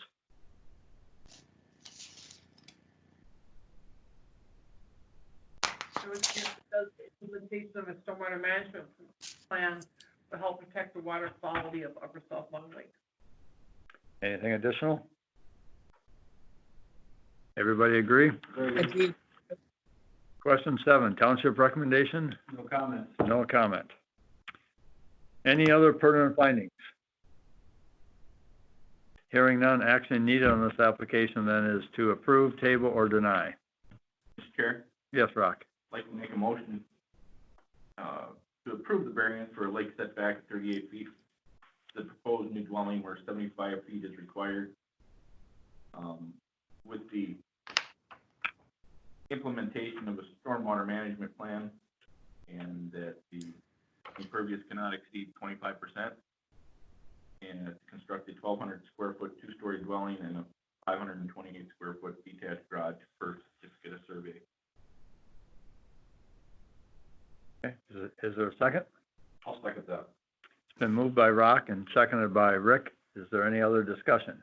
I'd like to add the condition that all impervious surfaces proposed to be removed on the certificate of survey must be removed by the end of the permit expiration date, which is 2 years after the permit approval. Okay. I can agree. I'll concur. Okay. Does the applicant understand that? Yes, and is there any way I could get the exact where I have to take it all out? And when you say setback 38, does that mean I have to set my foundation back? Because I can go back. Is that what you're No, saying? you can't go back because of the sewer. Because, No, okay, it's, okay, it's in here. Jake knows what it is. okay, as We're long as good. my contractor Yeah, knows what we it is. know what it Okay. is. We know what it is. Okay, I got no problem. Okay. I Everybody, just want to make sure that we take out the correct amount of cement that you want out. And I believe, It's on your survey and what you said you're going to, oh, yeah, remove. yep, I found it. Yep, I found it. okay, I got it. Thank you. And they will be inspecting that as time goes on, and Yes. you have 2 years to have that removed. The 2 years clock begins when you get your permit. Excellent. Thank you. Were we going to discuss with them, sidewalk going to the lake? You had mentioned that. the ramp. Well, that was a potential condition in your packet, but I wasn't sure if you wanted to still address it. There was a potential condition listed that any lake access, if someone does it anytime, including a rail system, must not include impervious surfaces. Applicant indicates they don't want to do it. It's up to the board if they're thinking, well, what if someone else does? We throw it out there. I'll throw it out to Rock and Rick. You made I'd the say motion. no, because this is gonna be built as a walkout basement. Okay, So okay, it's no longer a garage or a boat, tucked under boathouse, so. okay. Yeah, right. Any other discussion? Hearing none, we'll proceed to vote. All in favor of the motion signify by saying aye. Aye. Opposed? Motion carries. Congratulations. Oh, thank you. Excellent. Thank you very much. Now, You're welcome. gotta find some more money. Have a good evening. You too. Thank you. Have a great night. Thanks. Yep, bye.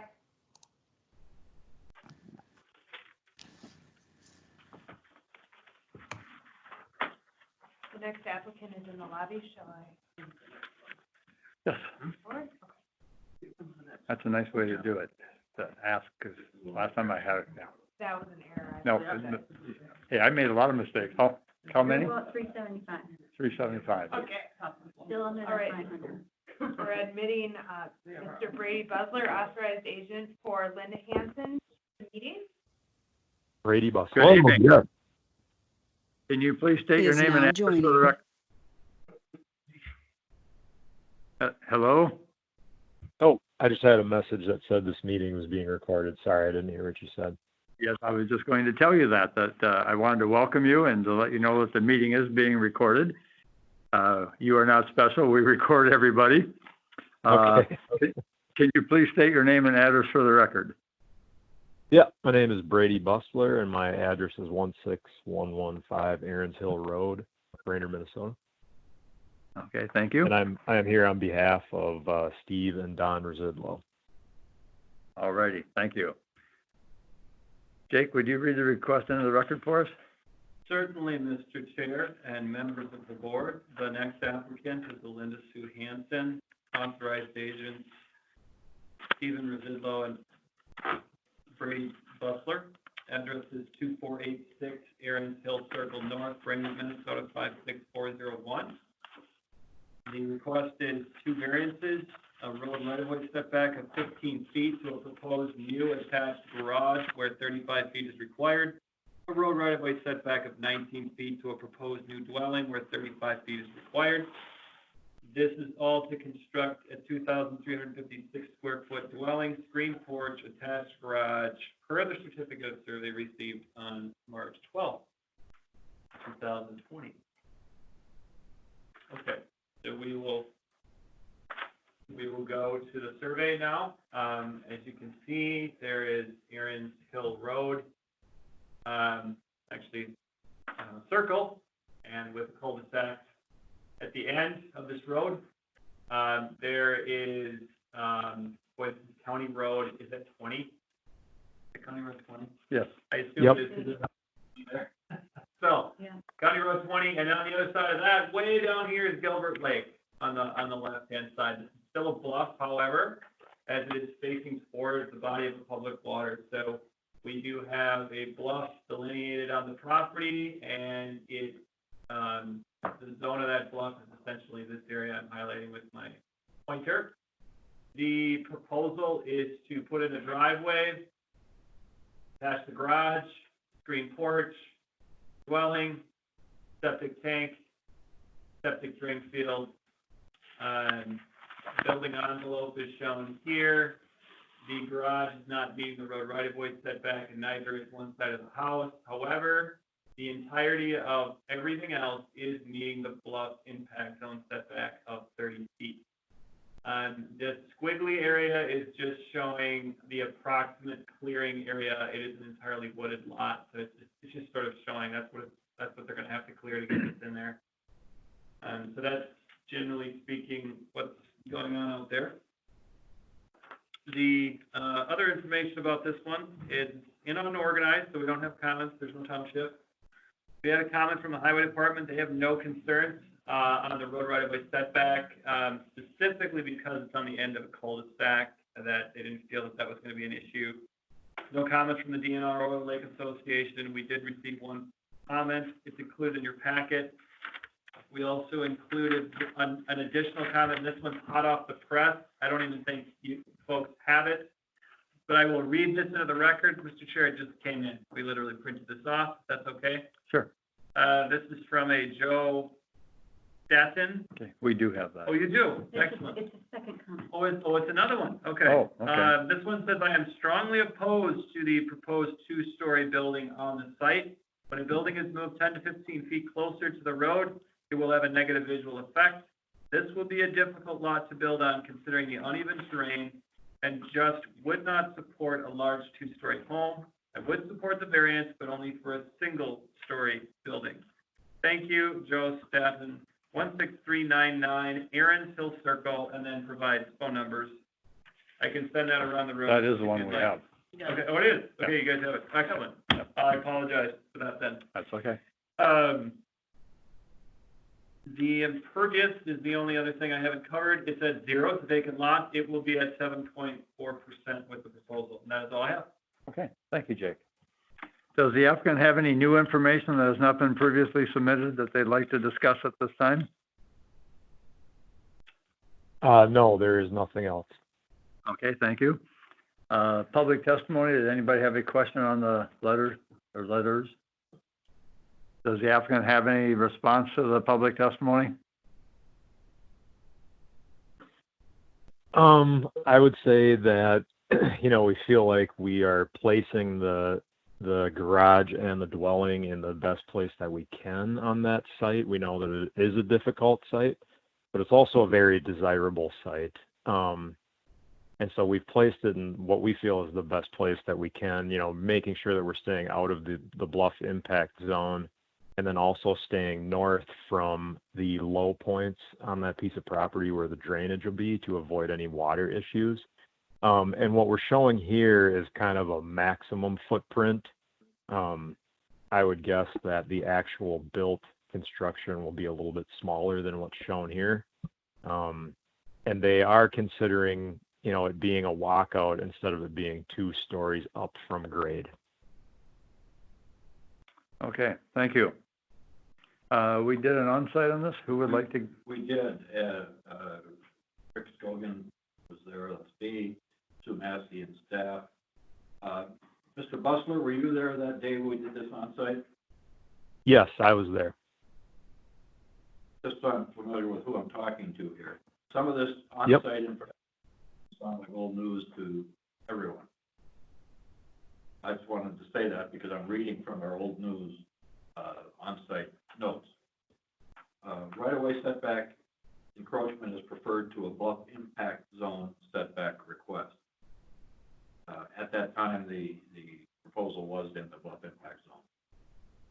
there is adequate area and building envelope to reconfigure the proposal and move the structure out of the bluff impact zone. A greater right-of-way setback variance request may be needed in order to move the proposal out of the bluff impact zone. There are similar structures and similar right-of-way setbacks in the neighborhood. The proposal is located near the end of the cul-de-sac. Bluff is heavily wooded and well vegetated. We would consider conditioning a stormwater management plan to protect the integrity of the bluff. And we would consider conditioning that best management practices be used for erosion control and be adhered to before, during, and until the construction is complete. Thank you, Rick. Sue, do you have anything you want to add? I'd just like to thank Mr. Bustler for taking our recommendation to move closer to the road and keep the proposed structures out of the bluff. Okay, I have just one quick little question. This gentleman that wrote the letter, whereabouts is he located in relationship to this piece of property? He's the north neighbor. He's the only neighbor. He's further up the cul-de-sac? He would be located it's right just to the north of this property. There we go. So that one. That one? But you can, Or this no, one? that one. Oh, You it's can right see his here. house. Yeah. Okay, okay. All right, okay. Information for the applicant. We are about to go through a worksheet that we need to do to summarize our findings of fact. I want you to understand that if we answer any question no, there are 8 questions basically. If we answer any question no under state statute, we must deny your request. Okay? Okay. With that being said, let's go to our questions. Question number 1. Is the variance in harmony with the purpose and intent of the ordinance? Mr. Chair, I would say that it is. The ordinance allows for property owners to develop and improve their property, and the impervious surface coverage is 7.4%, which is below the 25% maximum allowed by ordinance. Is there anything additional? Any other comments? Everybody agree? Agreed. Question number 2. Is the variance consistent with the comprehensive plan? Yes, it does. It encourages residential development that provides housing options for different socioeconomic groups. Thank you. Is there anything additional? Everybody agree? Agreed. Agreed. Question number 3. Is the property owner proposing to use the property in a reasonable manner not permitted by the land use ordinance? Mr. Chair, I'd say it does. That's a yes. There are similar structures and land uses in the neighborhood. Okay. Anything additional? Everybody agree? Agreed. Question number 4. Is the need for a variance due to circumstances unique to the property and not created by the property owner? Mr. Chair, I would say again, I would answer that in the affirmative. The topography of the land restricts the suitable area for use being considered for the proposal. Any other comments? Everybody agree? Agreed. Question 5, will the issuance of a variance maintain the essential character of the locality?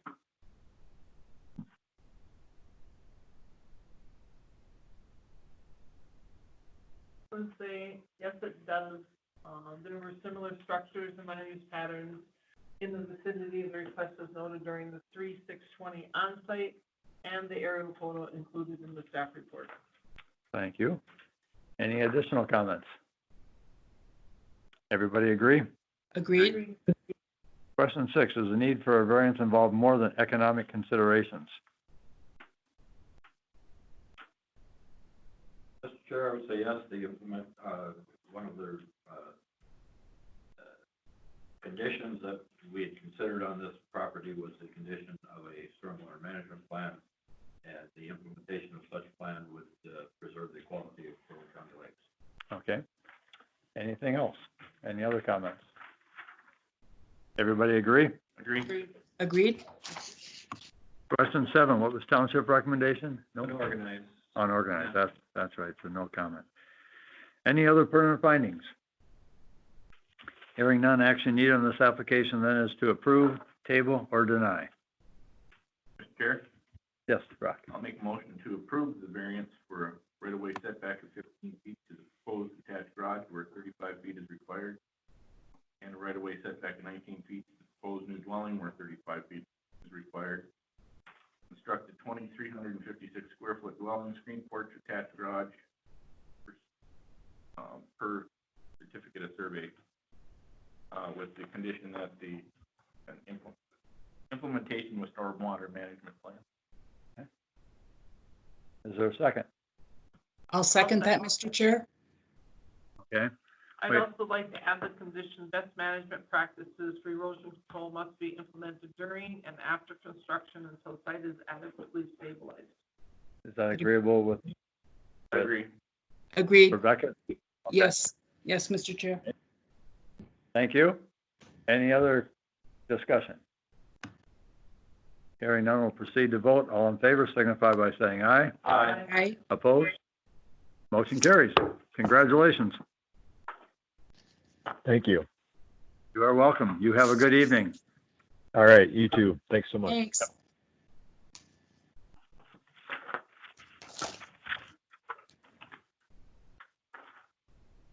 You have the next applicant ready? Brady Everybody Buster. Is now exiting. Okay. Everybody ready?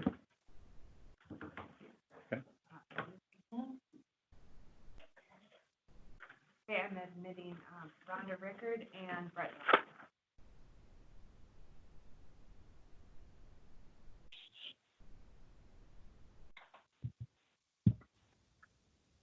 Donnie Berg. Is now joining. It was done. Okay, we have Rhonda Rickard. Brett. Oh. I'm sure he'll call it. Okay, we have Rhonda on the line. Yep, I'm here. Hi, okay. And then Donnie, this is Amanda. We're actually not quite to your application. If you want to call back in about 10, 15 minutes. That would work. Okay, thanks, Donnie. Thank you. And Rhonda's representative. Rhonda, are you with Brett right now? I am not. He will be calling in any second. He Donnie had to- Berg. Okay. Is now exiting. Okay, we'll wait for just a second for Brett then. Yep. Is Brett the agent? Brett's the applicant. The applicant.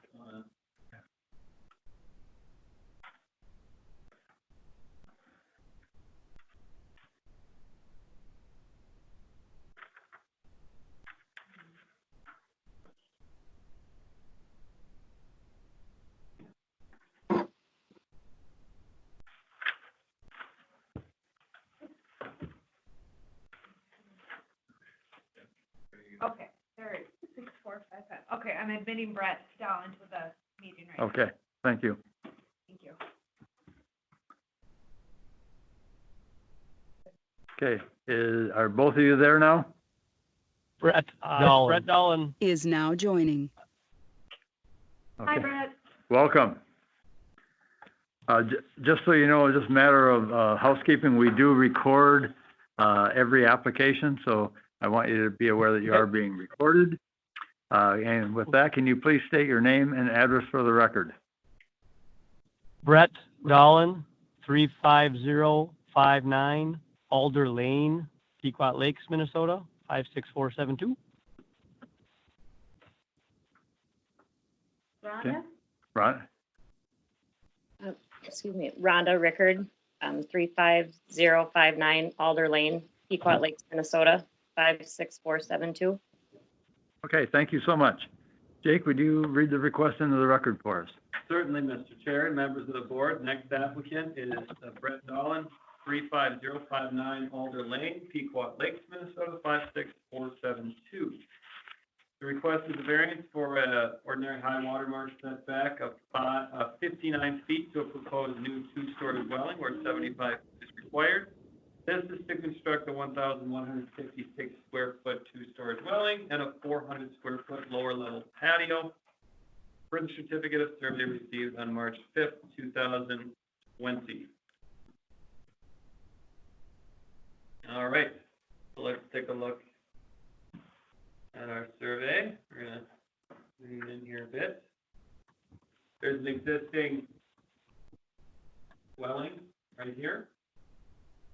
That will be removed, and a proposed new dwelling will be located here, larger than the existing dwelling. And it will not meet the ordinary high water mark setback. The current one is at 40, I believe 45. It'll be moving back 19 feet, looks like to 59. Even though it's moving back, it still requires a variance because of the size increase. There are proposals to remove impervious surfaces located on the property. I don't see they're very well located, marked up on the survey. So that might be something to consider by the board to reaffirm that. But the impervious right now is at 14.9%. It will be decreasing to 14% with the removal of some impervious surfaces. Other comments on this one?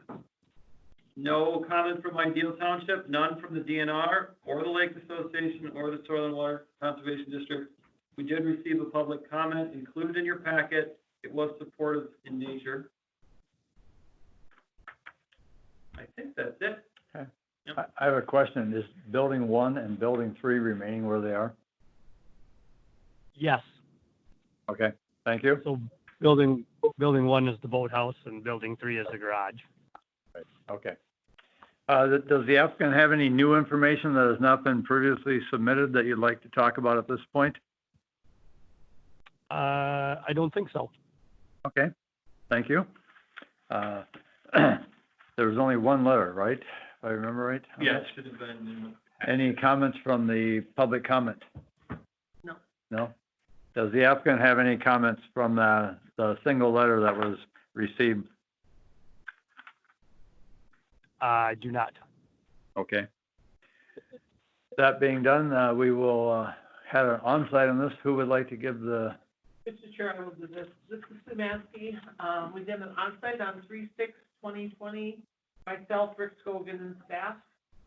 Current proposal does move the dwelling back 13 feet further away from the lake, from 46 to the proposed 59 setback. There are similar structures and similar setbacks in the area. Some are even closer. The lot was created in 1952 prior to 1970 zoning regulations, and it has a small building envelope. The proposal does include the removal of a patio and some retaining walls, decreasing the impervious surface coverage. Consider conditioning a stormwater management plan for all structures due to the close proximity to the lake, even though the proposed impervious is below 15%. There is also a proposed 400 square foot lower level patio. This will require that a stormwater management plan be implemented. And that's all I have. Okay. Thank you. Rick, you have anything you want to add? I don't have anything. Thank you. Okay. All righty. Any questions for the applicant or the on-site folks? No. Hearing, we will go to our worksheet then, and I want to inform the applicant that we have a worksheet that we use to help summarize our findings of fact. And any question that we answer a no to means under state statute that we must deny the request. Okay? Okay. So let's go to our questions. Question number 1. Is the variance in harmony with the purpose and intent of the ordinance? Mr. Chair, I would say yes, it is. This is an existing lot of record established prior to zoning regulations, established in 1970. Thank you, Rebecca. Any other comments? I'd also like to add the county ordinance allows property owners to develop and improve their property. And the impervious coverage is at 14.9%, which is below the 25% maximum required by the ordinance. Okay, thank you. Anything else? Everybody agree? Agreed. Question 2. Is the variance consistent with the comprehensive plan? Mr. Chair, I would say that it is, with the condition that we condition the proposal on a stormwater management plan to protect, preserve, and improve the quality of Crow Wing County's lakes, with the effective stormwater runoff for the stormwater plan. Okay. Garble sense. I think you got it. Anything else? Any other comments? Everybody agree? Agreed. Agreed. Question number 3. Is the property owner proposing to use the property in a reasonable manner not permitted by the land use ordinance? Yes, they are, Mr. Chair. They're removing a existing non-conforming structure, but because of the limitations of the building envelope size, even though they're moving farther away from the lake with the new structure. Okay. Any additional comments? Also like to add that there were similar structures and land uses in the neighborhood with similar setbacks as noted during the Board of Adjustment on-site on 3/6/20. Okay. Anything else? Everybody agree? Agreed. Agreed. Question number 4, is the need for a variance due to circumstances unique to the property and not created by the property owner? Mr. Chair, I would say that it is, that's affirmative, it's an existing lot of record with a small building envelope, and the existing legal non-conforming structure does not meet required setbacks, and he's actually back 13 feet farther. Okay. Any additional comments? Everybody agree? Agreed. Question 5, will the issuance of a variance maintain the essential character of the locality?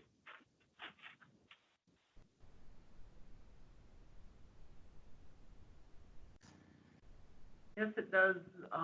There are similar structures and land use patterns as noted during the Board of Adjustment on-site on 3/6/20 and the aerial photo included in the staff report. All right. Any other comments? Everybody agree? Agreed. Question 6, does the need for a variance involve more than economic considerations? Mr. Chair, I would say it is. The proposed improvements are to the rear of an existing legal non-conforming structure. Okay. Anything additional? Also like to add the implementation of a stormwater management plan will help protect the water quality of Lake Bertha. All right. Anything else? Everybody agree? Agreed. Great. Question 7, what is township recommendation? No comment. No comment. Any other pertinent findings? Hearing none, action needed on this application then is to approve, table, or deny. Mr. Chair, I'd like to make a motion to approve the variance for ordinary high water setback of 59 feet to a proposed new 2-story dwelling where 75 feet is required. To construct a 1,156 square foot 2-story dwelling and a 400 square foot lower level patio per certificate of survey received on 3/5/20. With the condition, stormwater management plan will be approved by county staff prior to land use permit approval, and all impervious surfaces proposed to be removed in the certificate of survey must be removed by the end of the permit expiration date, which is 2 years after the permit is approved. Mr. Chair and Sue, I should step in and say that actually the survey, they mentioned they're gonna remove it, but the survey actually doesn't show. I'm wondering if we should change that to the retaining walls and walkways. But I want to refer to the applicant, Mr. Chair, and your permission, is that the intent of what you want to remove, is the walkways and the retaining wall? Yes, the patio, the existing patio will be removed, all the sidewalks are removed, and that block retaining wall will be removed. And there is 200 feet of the driveway has already been removed for the well to go in. And the pre-existing building is also being removed. Okay, thank you. Sue, do you want to change your motion at all, or? It's just not on the survey, the problem. Right. If we could just say exactly, All- then staff could do it. Say what? Well, if we mention exactly those items, then staff can kind of, oh, that's Which what I need. was, again, It was the retaining wall, okay, all walkways, Patio, a patio, sidewalk. yes. And the pre-existing building number 2. Right. Correct, I like those. okay. I'll just change that condition to, all impervious surfaces proposed by the applicant, which would be retaining wall, walkways, and patio must be removed by the end of the permit expiration date. Perfect. Is there a second? Second. We have a motion by Sue, seconded by Rock, to approve this application with the conditions stated. Is there any other discussion? Hearing none, we'll proceed to vote. All in favor signify by saying aye. Aye. Opposed? Motion carries. Congratulations. Thank you. Thank you. You have a good evening. You as well. Thank you for your time. Thank You're you. very welcome.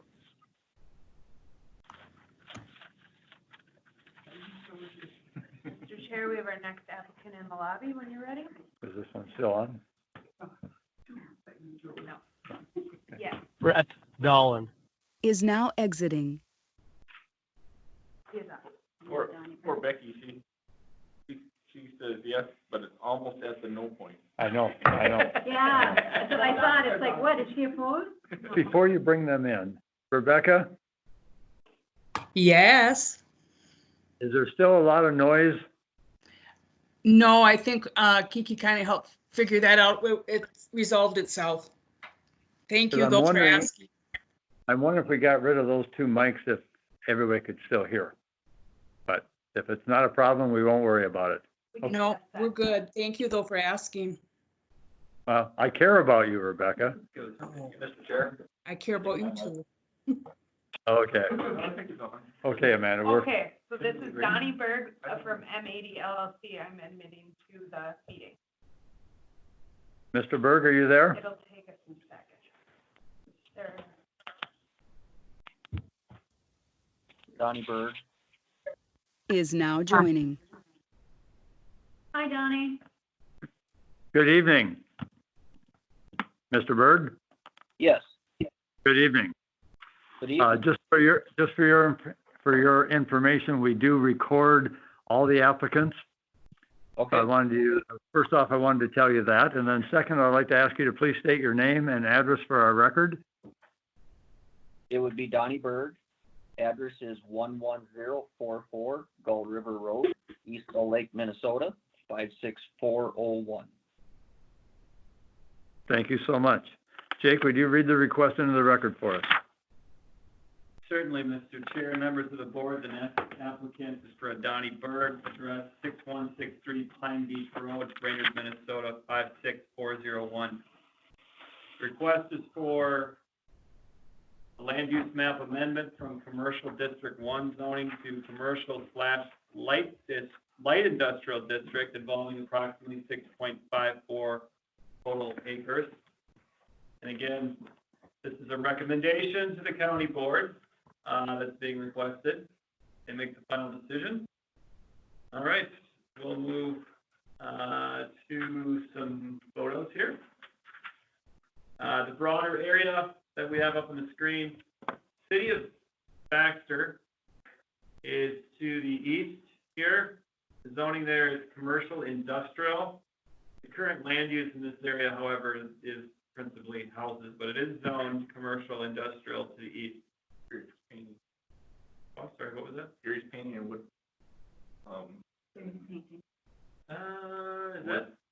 Is that further to the east? Gary's Painting? It's either that one or the one right next to it. On the west side of Inglewood. Rocky got a pointer right Oh, there. I'm sorry. Gary's Painting. Yeah.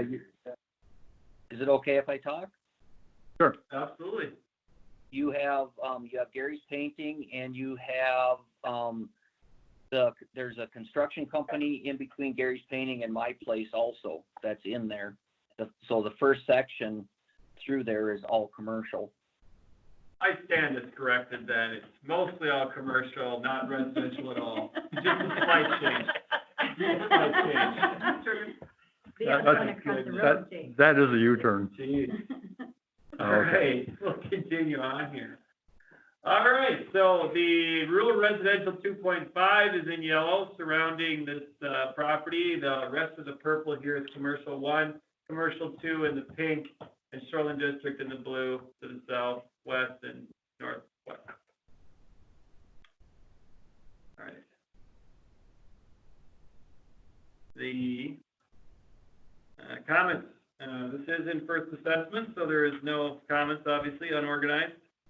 We had a comment from the highway department that they have no concerns. Same thing with MnDOT. We didn't receive any other public comments on this one. With that, I'm done. Okay, thank you. Does the applicant have any new information that has not been previously submitted that they'd like to talk about at this time? Nope, nothing that I know of. All right. Any comments from the public? There were no letters in this one. None. Okay, so there is no, Except for Highway Department. there is no public comment then. With that, we did an on-site. Who would like to give the report? I'll do that, Mr. Chair, on Rick Stogan on 36-2020. I was at an on-site with Sue Maskey and staff, and the comments that we have are that it appears there are no nearby neighbors in the vicinity, with the exception of Gary's painting. There's currently a sod service nursery business located on the property. A new compliant septic system will be installed. A winter window agreement has been signed. There are similar property uses in the neighborhood directly to the east, especially in the city of Baxter. There's a similar zoning in the neighborhood. Property does abut the city of Baxter. Commercial and industrial zoning are their properties there. And there's adequate ingress and egress on Pine Beach Road, County Road 77. Thank you, Rick. Sue, is there anything you'd like to add? No. Okay. Any questions for the on-site or the applicant at this point? I have nothing. Okay. Just to inform you, we do have a worksheet that we use to summarize our findings of fact, and we're going to be going through that right now. This is we're making a recommend. What picture? Nothing.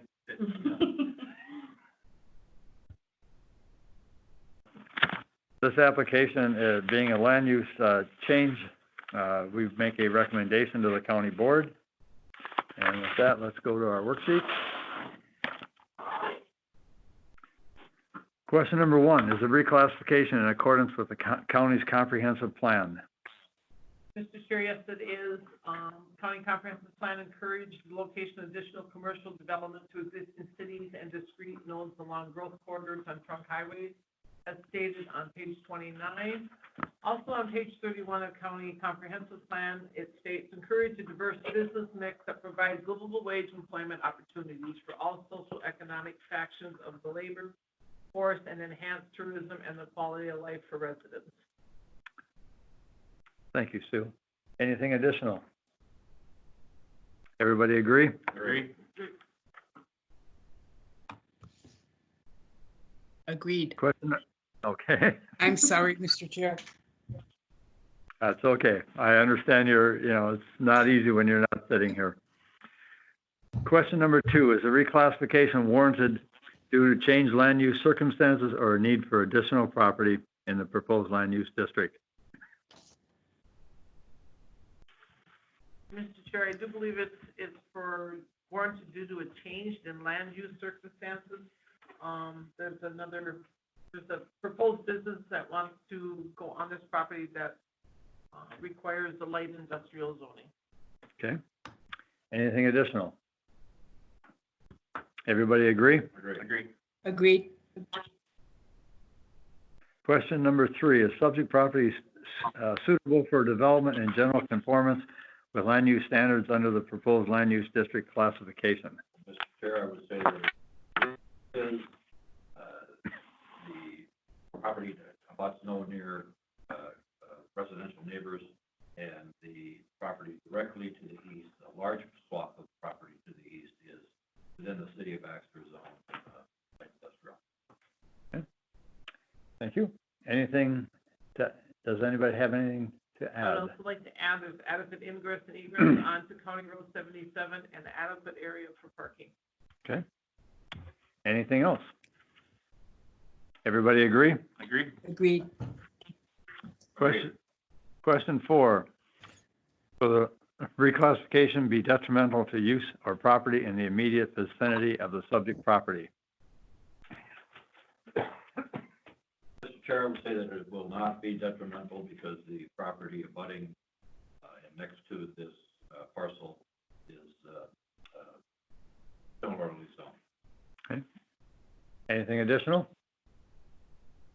Everybody agree? Agree. Agree. Agreed. Question number 5, does the reclassification promote the health, safety, and general welfare of the public? Yes, it does, Mr. Chair. There's adequate ingress, egress off County Road 77, as well as adequate area for water and waste disposal and parking. Okay, thank you. Anything additional? Mr. Chair, I'd also add that the change in classification of this property would promote the general welfare because it will provide employment and job opportunities for the general public. Okay. Anything else? Everybody agree? Agreed. There is no township recommendation on this, so any other permanent findings? Hearing none, action needed on this application then is to make a recommendation of approval or denial to the county board. Mr. Chair? Yes. I'd like to make a recommendation to the County Board of Commissioners to approve the following amendment of the land use map from Commercial District 1 to Commercial Light Industrial involving approximately 6.5 acres per findings discussed and on-site conducted. Okay. Is there a second? I'll second that. It's been moved by Rock and seconded by Rick. When does county board meet? May 12th. May 12th. Just so the applicant knows, the county board meets May 12th. You don't need to be there, but it never hurts to be there and answer any questions that somebody might have. Okay. Any discussion before we vote? Hearing none. Those in favor of the motion signify by saying aye. Aye. Opposed? Motion carries. Congratulations. Thank you. And you Thank have a you. good evening. Okay, thank you very much. You are welcome. Your picture. I had Who gave you permission to be funny? We're just waiting on our next application. We're waiting. Yep. I just paused on that picture because I thought it was funny. Okay. Rebecca, they're trying to make fun of me. We gotta look at Sue. Are they picking on you? Only Sue. Only Sue. Don't. Oh, don't make me come over there. See, Rebecca's on my side because I'm nice to her. Well, you have to be here next week. So we can both hang up on. Okay, our next applicant is ready when you are. Okay. This is Mr. Mike Schwarzy of Donnie Health. Bird. Is now exiting. All right. So take a moment. He's gonna get that recording message when he first gets in, so he won't hear us at first. Okay.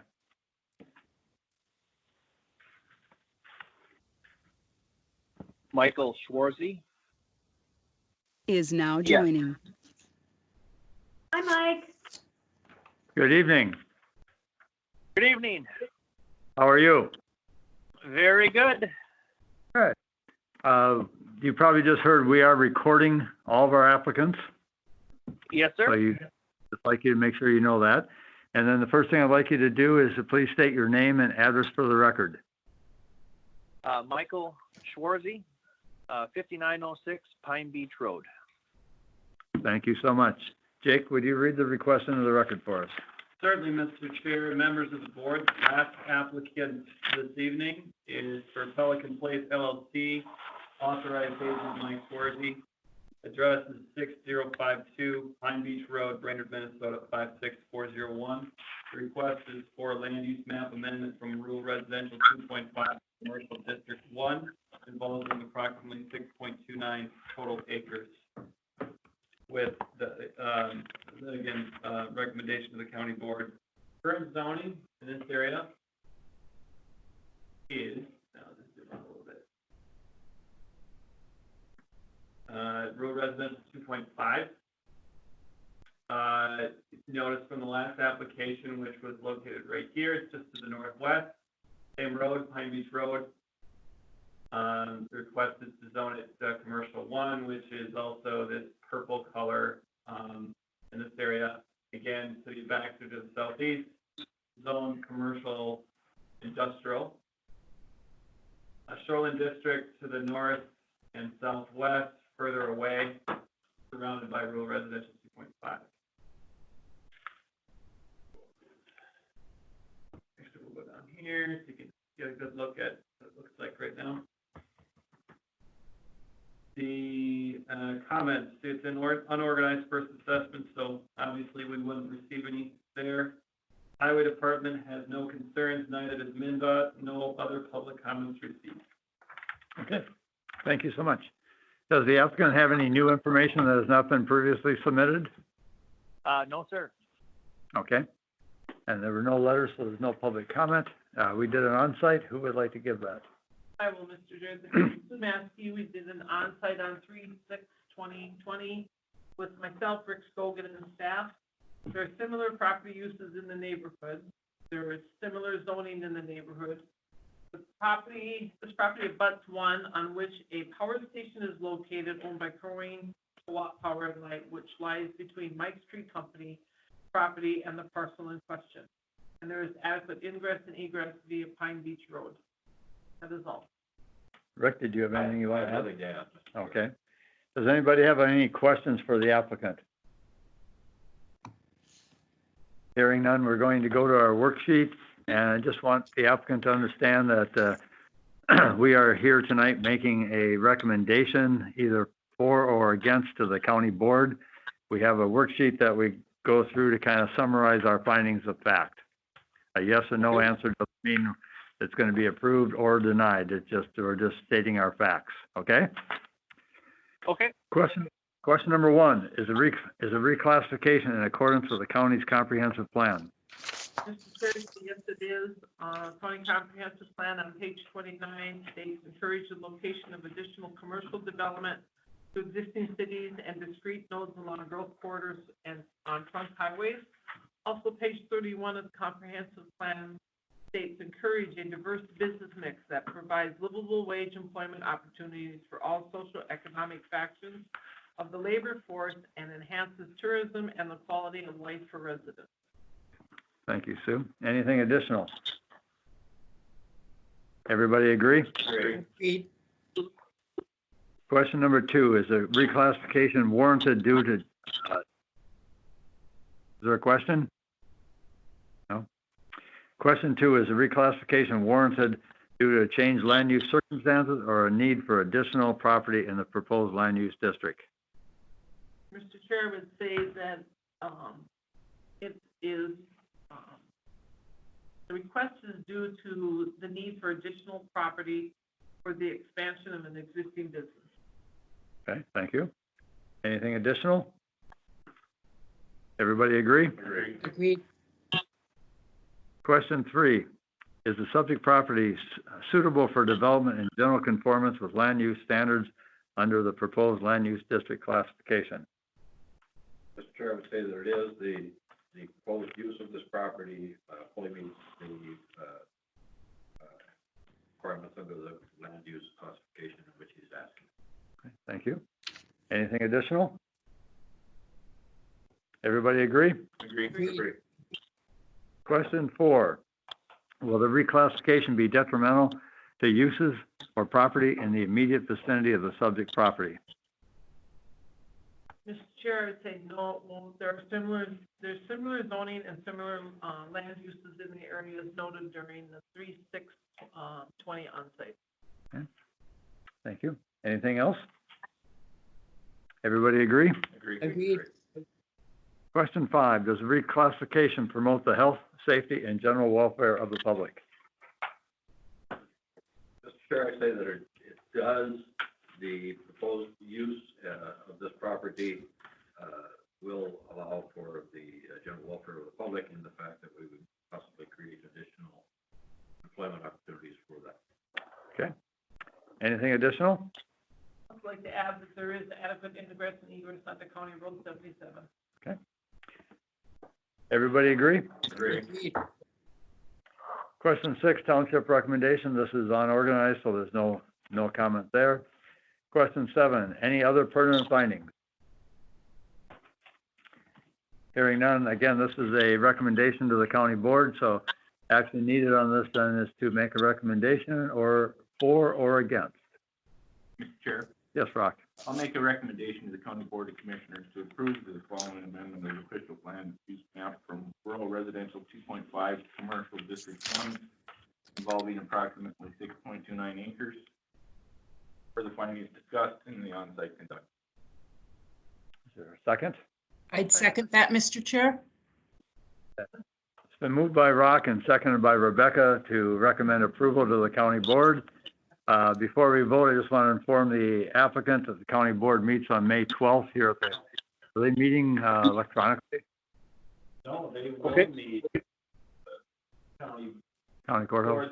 board, Okay. but there won't be public. What they decide. Okay. Yeah, Things might we'll change. connect. Okay, staff will connect with you on that. Okay. Okay, any other discussion on the motion? Hearing none, we'll proceed to vote. All in favor signify by saying aye. Aye. Opposed? Motion carries. Congratulations. Thank you very much. You are welcome. You have a good evening. You too. Good night. Thank Good you. night. Rebecca, you stay on, please. Yes. I hang up. Sorry, I hang up, correct? Yes, go ahead and hang up, sir. Thank you. Okay, good night.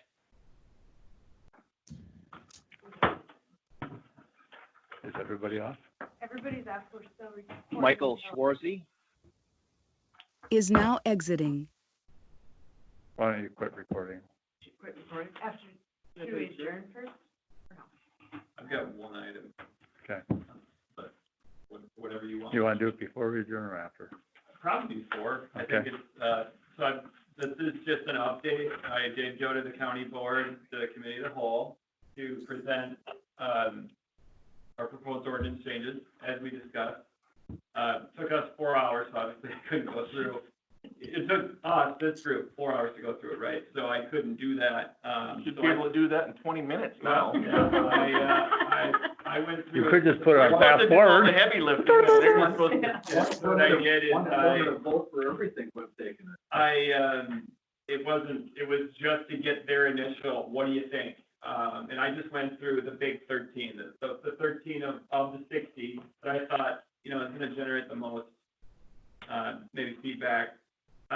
Just to give you a highlight of maybe some differences that I heard, so far, the Pine Beach Road that's on your screen, it seemed like the consensus there was to go further and go to the end of the Rudolph property and not stop at the one on the left-hand side of the screen. And they also were more looking for a buffer rather than a strictly adjacent properties. Just because some of the properties were a lot longer than others. So, we're gonna look at that and work with Ben on probably that request.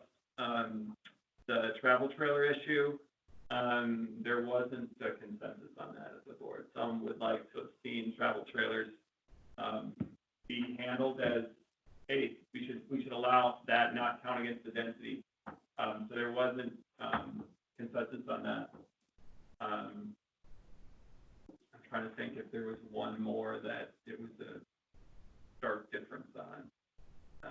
Perhaps one more that was a difference. But regardless, we're capturing that. We're gonna put that, their summary comments. We've also asked the county board to give us, any feedback from them just reading the packet within the next couple of weeks so that we can just move on to what's going to be a really deep dive now with Ben, Scott Anderson, and I on what is this language going to look like. So actually doing the strikeouts and everything. So we anticipate moving to a 30-day public comment period and setting a public hearing in the next month. We're not planning to bring back, hey, here's what we think our strikeout language is to you. We're simply going to, unless you feel you want, hey, I want to see that even before the public, we're thinking of going straight out to a 30-day public comment period, now that we know what you're looking for. One of the things that we definitely want to do is work on the language for this variance issue on these type of plats, not requiring, a variance for lot size. We definitely want to get Scott's take on how we nip that in the butt. So we're gonna, Oh, you mean like on resort conversions? any of that kind of stuff. Yeah. Making it clear that on these you do, on these you don't. Yeah. And so I know Rocky has some comments about that, and so we're gonna work on that. Any questions? That's just an update. Any questions about that? Concerns about the timeline? Goal is to get everything approved or settled